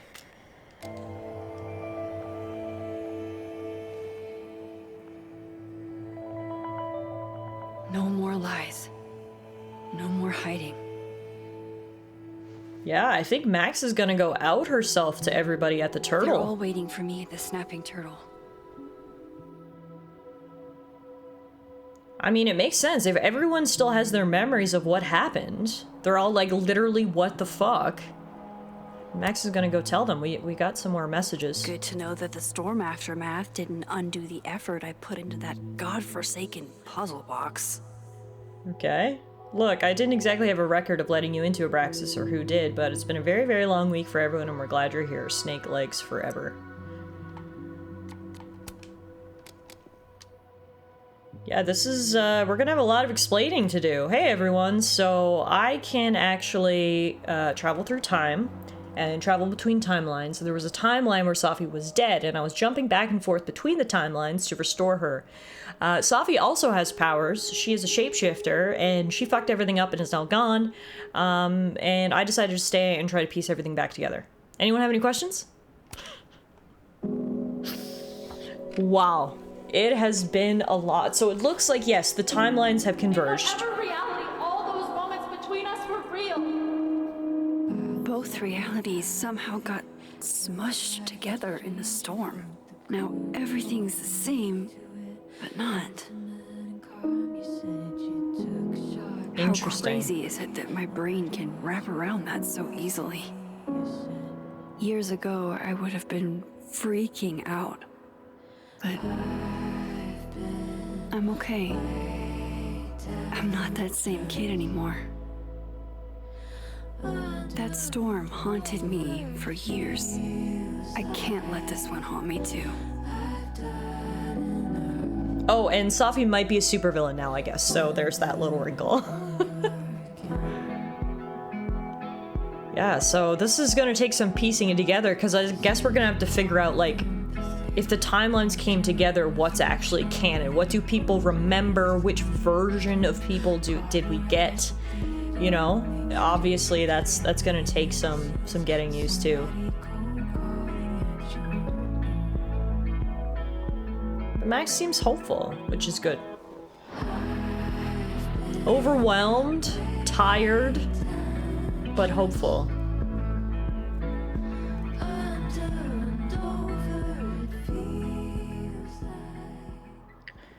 Right. It's enough reflection for one moment. Yeah, you see up on top now the timeline is called Combined. Hey, Alice.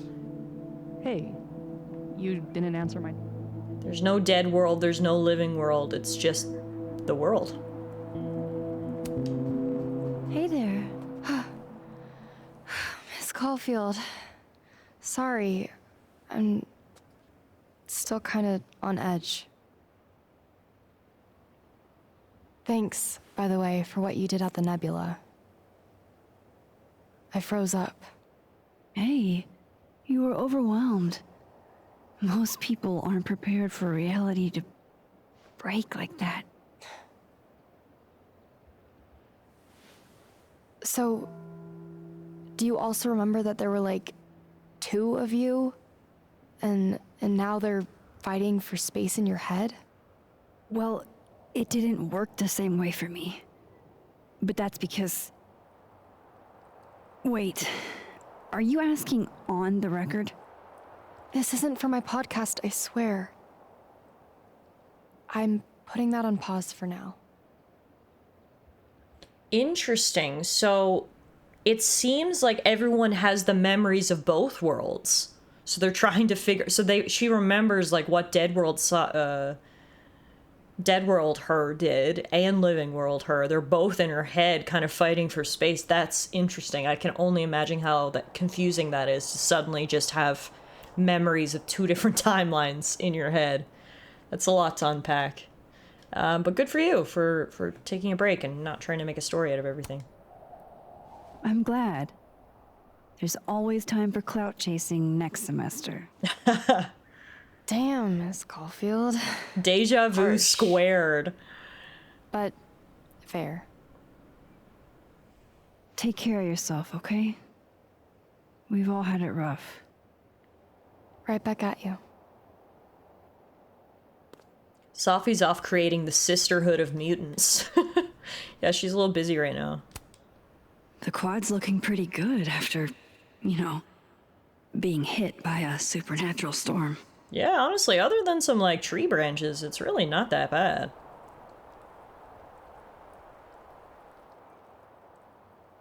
So, you do remember that? I mean, yeah, not exactly that, maybe, but yeah. Yeah, by like the way things look, I think this game's gonna end on the biggest cliffhanger of any game. I feel like every other game has sort of like tied up all the loose ends and wrapped everything up by the end of the game, and that's what's made every game feel so self-contained. But after this one, there's still gonna be a lot of stories. Like, there's no way the Life is Strange universe continues and we never see Safi again, for instance. Do you still... Right? Like, there's gonna be a lot here that actually impacts this universe going forward. This is the first game that's felt like that, and not just a self-contained story.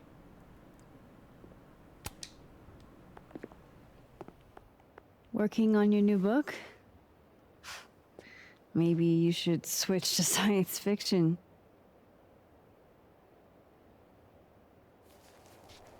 Real fucking funny. I just had some kind of psychological breakdown and you're laughing. Everyone did. Fuck off and stop making it all about you. Explain what happened. But You should think of it as a second chance. My life's fucking trash now. No thanks to you and Sophie. It's all your own fault. You stole You're a girl's toxic, work Max. and made her kill herself. Go fuck yourself, Lucas. I can't surround myself with that kind of Hoo-hoo, energy. cry me a frozen lake. Maybe I'll write my own book about this What whole a mess. novel idea for you My to side of write the your story. own book. Good to know Lucas didn't change in the Well, end. Goodbye, Lucas. Good luck. Goodbye, Lucas. Go fuck yourself, Max. Go fuck yourself right back, Lucas. Piece of shit. I love how some characters had character development, and then there's just Lucas, who's still a piece of shit at the end. Boo-hoo, my life is ruined. How could you and Sophie have ruined my life by outing me for being a plagiarism piece of shit who made a young girl kill herself? Wah, wah, wah. Now my son won't talk to me. Wah. So what are you going to do now? I have zero sympathy for that doofus.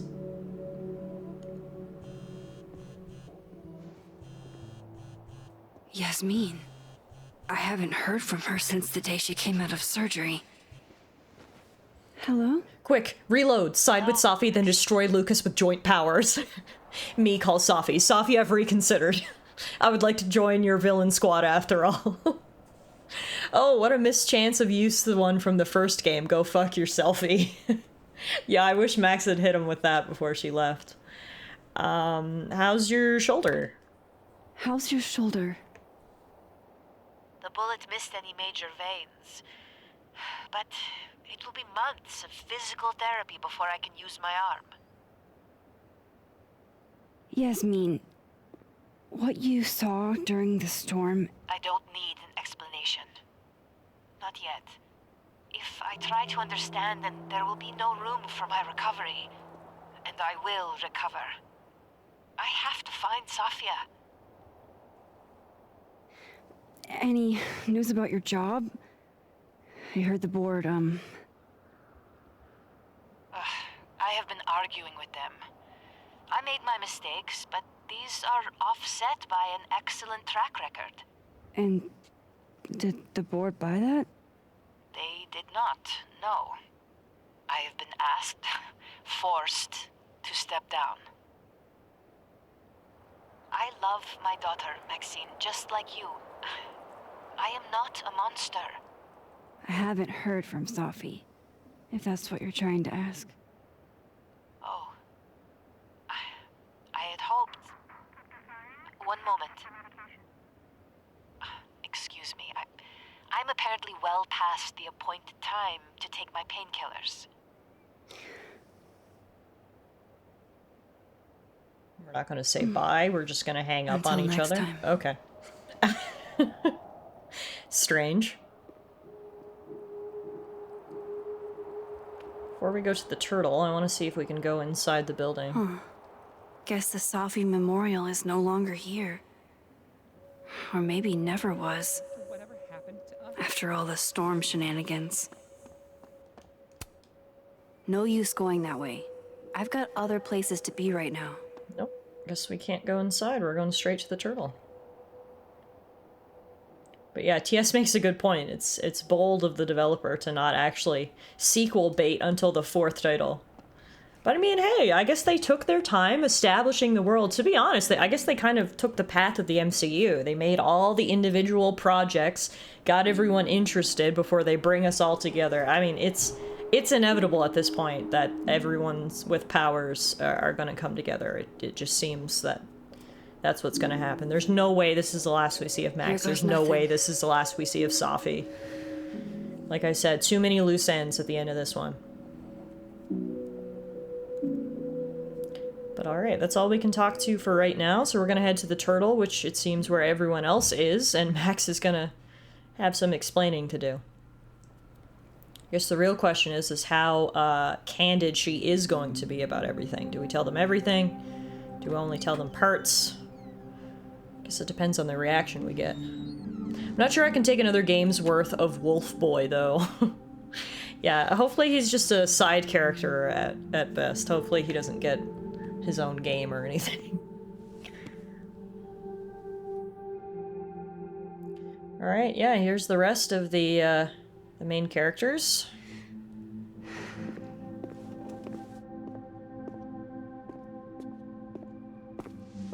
Well? Not a peep. Guess I'm not surprised. Would you come looking for us if you were her? I mean, Safi's unpredictable, to say the least. But it's not me. It's Safi. Does anyone ever know what she'll do next? Does she? Maybe we should go easy on her. Wait for her to pick up the pieces.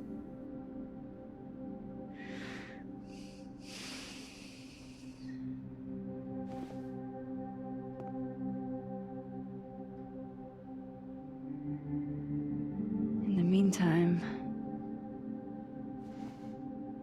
Take your time. I'll be here when you're done.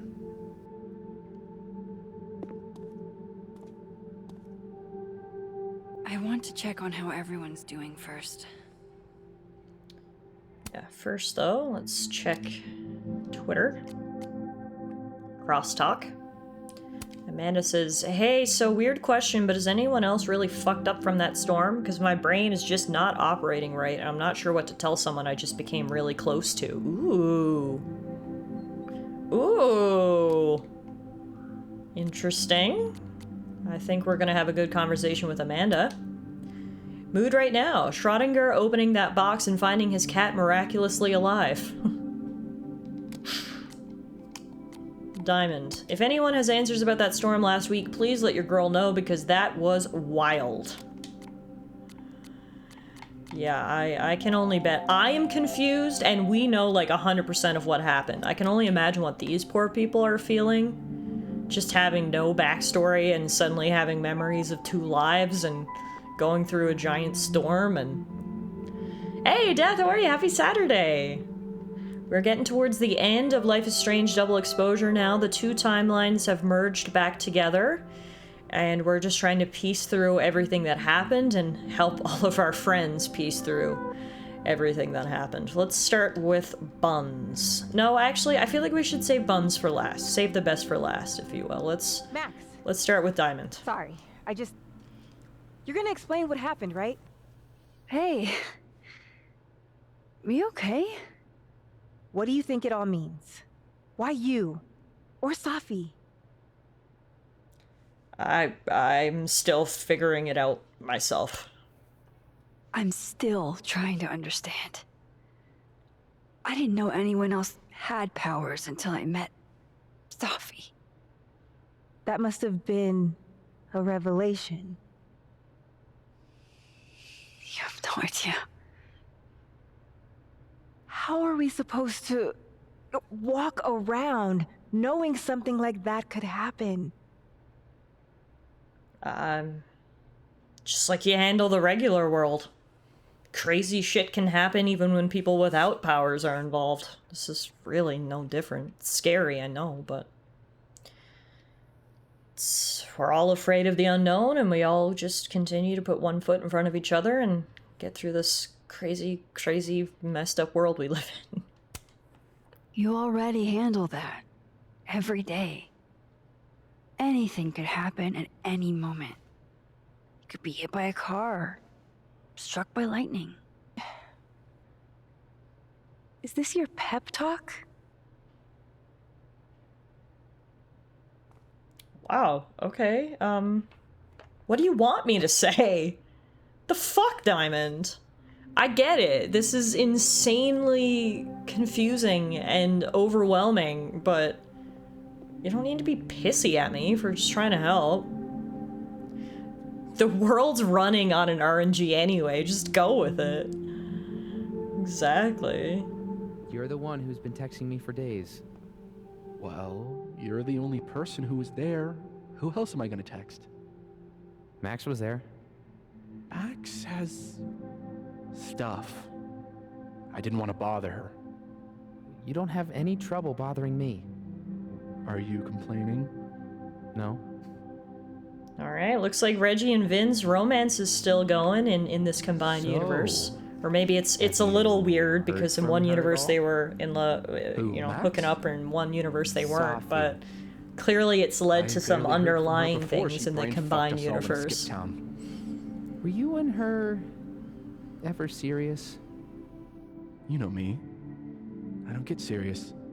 Yeah, I know. Sorry to interrupt, boys. Hey, Max. Our Lady of the Storm. Wow, let's not do that. How are you guys holding up? Oh, my whole world has been rocked. You rocked my world. I remember a bunch of things happening that I plan to repress until I have a spectacular nervous breakdown at age 40. Well, lean on each other, okay? At least you're in this together. Yeah. I don't know what I would have done if I was there by myself. For now, I just want to get through this election. Oh, right. The Abraxas election. So you're not stepping down? I'd ask how you know that. But at this point, Caulfield, if you grew another head, I wouldn't even blink. I'll get right on that.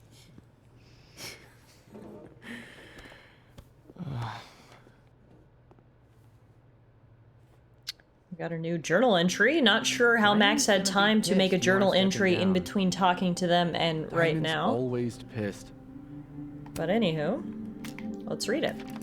Journal entry number 22, or page 22. December 13th. Well, I made it, crossed out, survived. Not only me, but everyone. Not like before. Something has been restored, but I don't want to jinx it by naming it. I don't know what they'll remember, or what scars, if any, they'll take from this. I've got more than enough myself. And Safi, she's gone through more than I could ever imagine, but she needs help. Help I can't give her. I only hope when I see her again, she'll have found it. For all our sakes.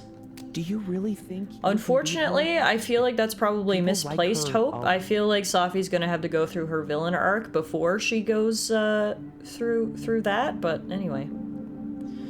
We'll leave that for another game, shall we? First, let's check in with Buns. I like Buns' tattoos. They're kind of similar to mine, actually. It's the first time we've seen her without her sweater. Huh. Good taste. I wanted to tell you. But you couldn't. Just like with the Maya thing. Any more secrets, or do I finally get to know you now? I mean, would you have believed me if I told you I had time-traveling interdimensional powers? Would you really have believed me, though? If I had told you? It is pretty insane. You know, I remember rejecting you.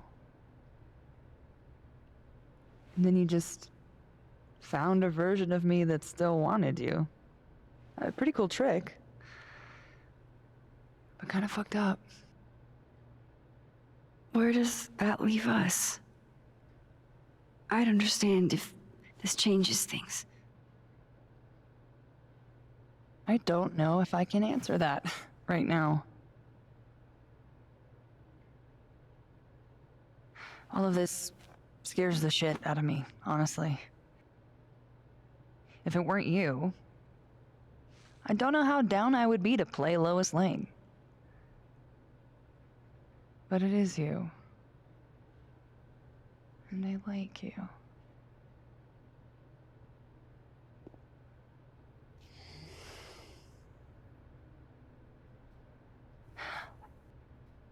I think I need time to sort out my shit. Give me a little.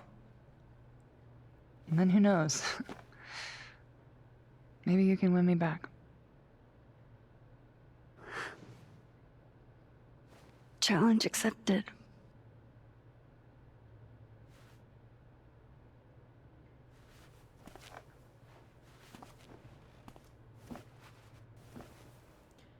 I mean, that is 100,000% totally reasonable. Okay, Moses. But I'd have to agree let's with give them TS. the That is the talk. biggest letdown in all game. Is it reasonable to need time to collect your thoughts after this has happened? Absolutely. Am I still sad about it? Yeah, I am. I wish she would have been like, can I have some time to figure out my thoughts, but still, like, give me a little kiss on the cheek or something? I don't know, a hug? A handshake? I don't know. So, I wish she would have given me something to work with there. That was kind of disappointing. Yeah. Reasonable, but fuck me, does it sting regardless. No kiss, no hug, nothing. Yeah, no, wow. That's tough, actually. One more photo for the road? Sure. You keep at this, I'm gonna have to start charging a modeling fee. Ha ha. Well, at least she's gonna let me take a photo. That's an amazing photo right there. Buns gets a pass. For now. We'll see how it all works out. Don't think I'll ever get tired of this face. Wow, Max is starting with winning her over already. Good job, Max. We also got a text. Gwen texted us. She said, "What the hell was that storm, Max? It's hard to explain. Forget it. I'll chalk it up to another of the many traumas I'm leaving behind. Winnebago or Big Bertha? Huh? We bought a Winnebago and it needs a name. I'm privy to Winnebago, but Claudia's pushing Big Bertha. Winnebago is top fucking tier. I'm sorry, Claudia. We love Big Bertha, but there's no way you can't go with Winnebago, right? That's hilarious. Winnebago has a certain ring to it. I knew we were cool, Max. Winnebago it is. Thanks, Max. We're heading out on the road. I'll send you pics. Live fast, eat ass, Gwen. Remind me to use that as my next sign-off when someone's either going on a road trip or moving away. Live fast, eat ass. I might have to get that tattooed, honestly. No wiser words have been spoken. Wow. Okay, we've caught up with everyone. I'm disappointed in Amanda's reaction. I'm disappointed in Diamond's reaction. Luckily, Vin and Reggie are okay, and they've got each other, and possibly the start of something blossoming between the two of them. I gotta be honest, the more we talk to people, the more sad I'm getting. We're not really getting any happy endings. Safi went off on her villain origin story. Lucas is still a piece of shit. Amanda doesn't want to date me. Diamond's being a dick. And then everyone else, I'm just like, yeah, didn't even really care about you anyway. I mean, we got Moses. Moses is going to be the one that holds us down here, I hope. Seemed kind of evil, all I'm saying. But there's not many silver was linings dangerous. to be found here, yeah. But you're projecting. Forces don't have, like, ill intent. There's no good or bad in science. Hey, Diamond? I'd like to get a photo for the end of the year. Mind if I... It sounds like when you download the wrong Fast and Furious movie. I was hoping she'd be a little more enthused, but... She's not enthused at all right now, so that's the best we're gonna get. It's a cute picture, though. So much going on behind that faint smile. I only wish I knew what. Do you blame Safi for what happened? I just want to know she's okay. Not an answer. Can I take a picture of the boys? Yeah. Do you guys mind if I take a picture? Hell yes. Put us in the next Caulfield collection. They're kind of a cute couple, honestly. What are our pose choices? Oh, that's good. Get closer.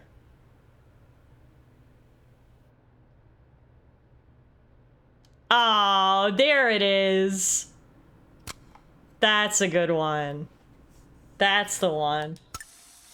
That's a silver lining. That's basically the only silver lining we have. That's a silver lining. We have a winner. You might be Canadian if you bring a portable TV on a camping trip so that you don't miss hockey night. You think -10C is mild weather. You have twins named Wayne and Gretzky, alternately Gordy and Hal. You know the ingredients for poutine. You substitute beer for water. For water when cooking. You perk up when you hear the theme song from Hockey Night in Canada. Wow, okay, all of those, almost all of those are spot on. I don't camp, so I can't comment on the first one. -10 degrees Celsius if it's sunny out is potentially mild weather. I don't have kids, but would love to have kids named Wayne and Gretzky. Definitely know the ingredients for poutine. I've definitely substituted beer for water. Definitely love hearing that Hockey Night in Canada theme song. That's pretty good, Idaho. Thank you for the 100 biddies. I appreciate it. Also, A is a very important part of your vocabulary and is more polite than huh, or you have more kilometers on your snowblower than your car. That's good. That's good. Thank you, Idaho. All right, so we got the cute picture of the boys starting to believe no law of physics, known or unknown, could keep these two apart. Yeah, that is the silver lining of all this, is that Vin had a redemption arc. I actually like him now, so and him and fast. Reggie found each other. I'm not sure what I'll do when you graduate. You've got Tony. Let's What take do a you picture say of to a Moses picture? next. For old time's sake. A car? Don't they just ride moose everywhere? Moses has hypothermia. And now, crippling anxiety. Oh. I can never have enough shots of Moses. Oh my god, this is the cutest picture I've ever seen. Yes, Moses! Smile, though. Smile like when we saw that meteor shower on the roof. I couldn't smile. My face was frozen. Just do it, you big doof. Moses. Moses is the goodest boy. Okay, we have two silver linings from this game. It's Reggie and Vin being together, and then it's just Moses, full stop. Moses is just... I love Moses. Look at this cute boy. Beautiful photo. Let's post that one. Fitting that he chose a career in astronomy. That smile could light up a galaxy. Oh, adorable. Hey, if something happened in the storm... Love it. I mean, if you want to talk about anything... I'm fine, all right? Jesus. You don't seem fine, Diamond. You're I'm crooked as sorry. hell. I didn't mean to snap. This whole thing's got me weirded out. I know, we're all weirded out, but It's you don't okay. need to be a bitch. I argue with my siblings all the time. Also, she's gonna be You're even a lot more like my pissed sister. now that he's friend zoning her and calling her like her sister. She keeps you on task, Because remember, too? she has a thing for In her own Moses. way. I can relate. Tiffy Boo's smile lights up my whole world every miss you, stream. Diamond. Oh my god, Tara! I've got another year. That Calm is the down. nicest thing anyone's ever said to me. Time goes by Gosh. really fast, though. Well, now I'm blushing.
going anywhere.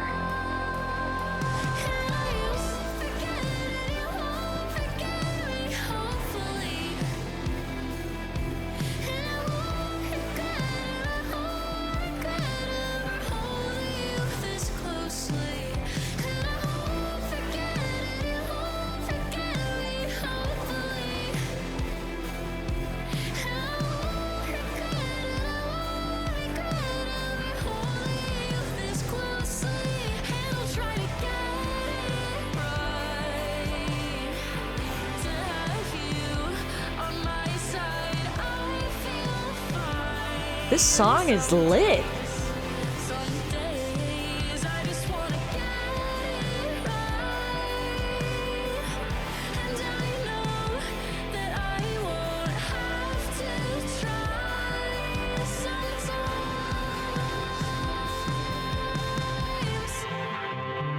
Wow. There you have it, folks. That was Life is Strange double exposure. Pretty explicit sequel baiting at the end. As I said before, this is the first Life is Strange that doesn't feel like a standalone, a complete package. This very much feels like a cliffhanger. Everything's being set up for a sequel, which is very different. And I gotta be honest, I don't personally know how I feel about it. Oh, we got Diamond up on the overlook? Oh, shit. Shit. Shit. We're gonna have to get you a blood transfusion. Oh, fuck. What the fuck are you doing here? You remember me. That's flattering.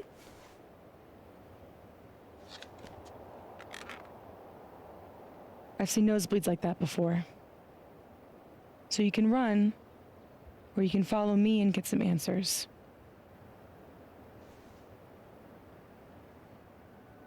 Your choice. The first recruitment for the Suicide Squad. Diamond's got some kind of powers, and it didn't take Safi long to find her.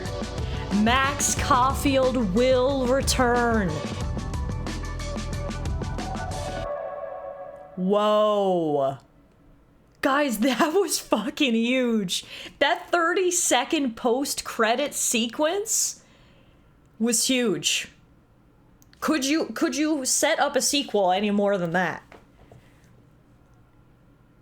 Is the sequel gonna be Max assembling the Avengers and Safi assembling the evil Avengers, the Suicide Squad, and they're gonna fight against each other? That kind of seems what it's building up to be. Well, that explains why Diamond was acting sus at the end. And yeah, I guess she's joining the dark side. We have a lot to unpack here. How about we go through the choices together? There was really only one choice in this episode. It was another short episode, but a lot happened. And then let's take a few minutes to unpack. So the big decision of the game obviously was Safi. Did you accept or reject Safi? I'm shocked. 68% of people agreed to join the dark side. I'm shocked. And I was the biggest Safi simp ever. And I refused her. Only 32% also refused her. Safi feels you have abandoned her like everyone else. Yeah, I truly can't believe 68% went with her. It's interesting. And then all the rest were just minor decisions. So we had Graffiti Critic. Max critiqued the graffiti in Blackwell bathroom. We were in the majority of that. 75% of people did the same. We were apparently in the minority for finding Loretta. Max found Loretta in the storm and helped her. How did 63% of people not find her? She was sitting right in the bowling alley. Huh. Speaking of the bowling alley, apparently there was a moment of reflection there. I did not reflect at the bowling alley, but I was in the majority for that. 62% of people also didn't reflect. The Nightstand Librarian. I was in the middle on this one. I looked at some of the books on the motel nightstand. Apparently I didn't look at all of them. But all of them had to do with Max's psyche and emotional state.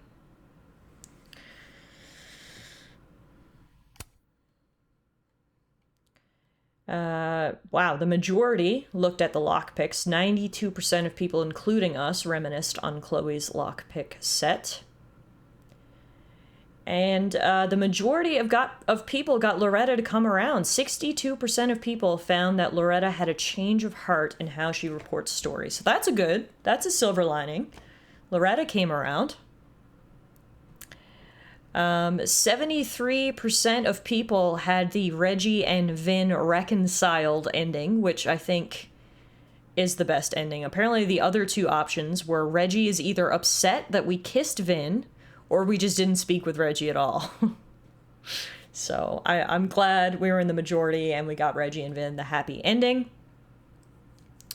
Apparently Vin plans to run again in the Abraxas election, which is the majority. 73% of other people's Vins planned that as well. And then for Gwen's next move, we're in the middle for this one. 39% Gwen chose to move on from Kaladin. The other two options were Gwen will either accept the committee's decision or Gwen will continue to fight the committee's decision. I feel like there's nothing wrong with what happened with Gwen. There's nothing wrong with moving on, and she's got the Gwenabaga. Yasmin's attitude. The vast majority of people found that the board forced Yasmin out of the presidency, 83%. That's where we were at. The other two options were Yasmin voluntarily stepped down or Yasmin fought the board to remain president. I wonder what previous choices influence how the characters ended up. That's interesting. I'd be interested to know what the factors that are weighed are. We did have a post-storm moment of reflection. We were in the minority. 49% of people reflected in the North Quad after the storm. And then talking to Moses about Safi, this was a little bit all over the place. We were with 25% of people who told Moses that she'll be here if Safi comes back. The other options were we tell Moses we weren't giving up on Safi, we tell Moses that Safi was justified in what she did, or we tell Moses that we're done with Safi for good.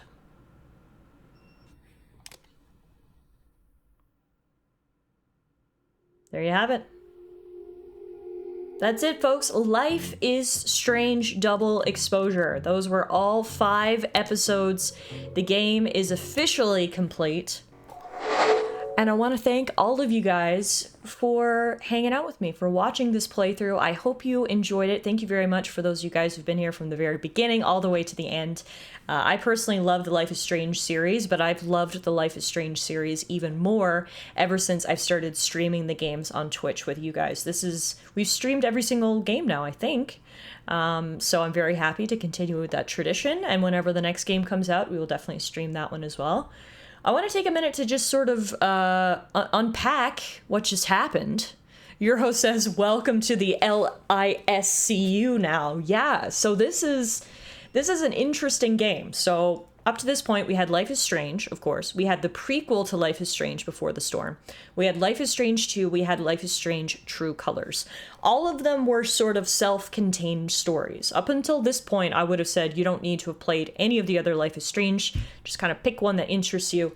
Obviously, there's connections, but for the most part, they were stand-alone stories. And for the most part, by the end of each story, all of the loose ends were wrapped up. This one is very, very different. The game did not feel like finished at the end. It just felt like one chapter in what is going to be an overarching story. I have no problem with that. Obviously, I like series as much as the next person. I don't mind when the story continues into each game. But I just don't know how I feel about this one. I understand that not every piece of media is going to have a happy ending. I've talked about this before. I am a sucker for a happy ending, though. The reason for that being is that so much of life doesn't have a happy ending that I like when games or books or movies have happy endings. I'm a personal sucker, but I can't critique a game for not having something that I personally want. I don't know. And maybe once I digest it a little bit more, I'll have a different opinion. But for right now, I don't know how I feel about the ending. I really don't. And then moving forward, things are going to be different. And I don't want to make a decision on how I feel about it yet until the next game actually comes out, because maybe I'll love it. But one thing that I've always loved about Life is Strange is that, yes, it has superpowers, but it's very grounded in reality, and the real issues are everyday, interpersonal type issues with a sprinkling of superpowers. But it feels like moving forward, it might be the other way around. And the superpowers are going to be at the forefront, and there's going to be lots of people with superpowers. And so I feel like, if anything, the sort of formula of the games might shift moving forward. And I don't know how I feel about that. Change is a good thing, and maybe this will be a good thing. We're going to make, you know, the MCU, if you will. But I'm worried it's going to lose that personal, down-to-earth, small-scale factor, which I really love about the games, if that makes sense. So yeah, I don't know. This is a lot to process. This is the most different Life is Strange game ever. Things I can say that I really loved. I'm so happy they brought back Max. Max is and will always be my favorite Life is Strange protagonist. It was nice seeing Max again. It was nice seeing Max still, you know, trying to unpack everything that's happened. And it seems at the end of the game, she's taking steps to actually move forward. It seems in the decade since we last saw Max, she hasn't really moved forward, and now she might be able to. One thing I hate, and I think everyone hates, is that canonically her and Chloe did break up. However, the door is clearly open, maybe, for them to reconnect in the future. I guess the issue is you can make the choice and have the world state where Chloe's dead. So that makes it hard, but we can see. TS says, I feel like they'll have to keep a good portion of that interpersonal drama in to retain the series' identity, but I guess it remains to be seen if they will. Yeah, exactly. So we'll see how that goes, I guess. That ending wasn't even bittersweet. That was just sad. Ooh, one of the Life is Strange 2 bros is going to be in the mutant squad. Well, yeah, it was only the younger brother who had the powers, remember? So I don't know if he's going to be all grown up and join the mutant squad. I mean, it looks like other people can get powers now, because Diamond just got powers, so who knows? Maybe older brother gets powers too, I don't know. Yeah, I'm processing everything right now as hard as Max is. Are you finished? We are finished. Okay. It seems like all the episodes of this game could really be episode 1 of a fuller, more complete series. Chloe versus Buns face off in the next one. Yes. Okay, that I will tune in for. That I will tune in for. It's a reverse House of M. Everyone's getting powers. Check back in 2027 for the next title if their publishing pace keeps, which it might not given the layoffs. Oh, did they have layoffs? Oh, damn. They did layoffs last week. I didn't know that. Well, I mean, who knows what the future will hold. All we can kind of do is talk about the right now, but I hate to do sort of a tier list right after the game, because I feel like a lot of times I do need time to digest, but I think I would say it's definitely not my least favorite Life is Strange, but it's definitely also not my favorite Life is Strange. I think the original is still number 1 for me, and maybe it always will be, because at this point it's got the nostalgia factor to it. I really loved the original Life is Strange. I think that's number 1 on my list. I think number 2 on my list would be True Colors. I really liked True Colors. I liked the characters. I liked the powers. I liked the setting. I think that would be number 2. I think as of right now, I would slot Double Exposure in at number 3. Then I would do Before the Storm at number 4, and Life is Strange 2 at the bottom of the list. But yeah, I liked it. There was things I liked about the game. There's things I didn't like about the game. I didn't like that the ending felt sad and not a lot of loose ends were tied up. But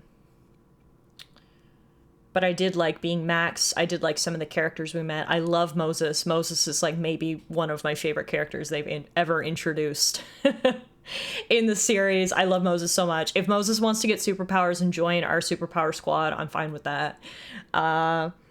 But yeah, anyway, I'd be happy to hear your guys' thoughts, but regardless, that is it for Life is Strange Double Exposure. If anyone's wondering how long the game took, according to Steam, it took 16 and a half hours to beat the game. Although I did miss a few things because I've only got 52% of the achievements, so I missed like some of the photos that you could have taken and some of the collectibles and stuff. So I'm sure you could probably bump up your playtime to maybe 20 hours if you were going for 100% completion. And the good thing about these games is there is replayability. You could play it again and make all the opposite decisions and see how the trickle effect changes things. But I know some people are always interested in knowing kind of how long it takes to beat a game. So that's just for anyone who was wondering. And yeah, that's the finale of Life is Strange Double Exposure. Cheers for making it to the end. Thank you all so much for coming along on this journey with me. I do appreciate it, and I really hope you enjoyed the streams. As I was saying earlier, our next stream going forward, we're going to be doing something kind of fun, kind of different. We're going to be starting a new game on Monday. We're going to be starting Another Crab's Treasure, which is a indie game that came out earlier this year. It is a Souls-like, but it is so silly and different. You play as a cute little crab under the sea in this like colorful adventure that looks really silly and fun, but also has the difficulty in combat of a Souls-like game. So super excited to check this one out. We will be checking that out on Monday, and hopefully we enjoy it and continue to play it going forward. I'm sure we'll sprinkle in a little Marvel Rivals here and there as well, because I've been loving that game so far.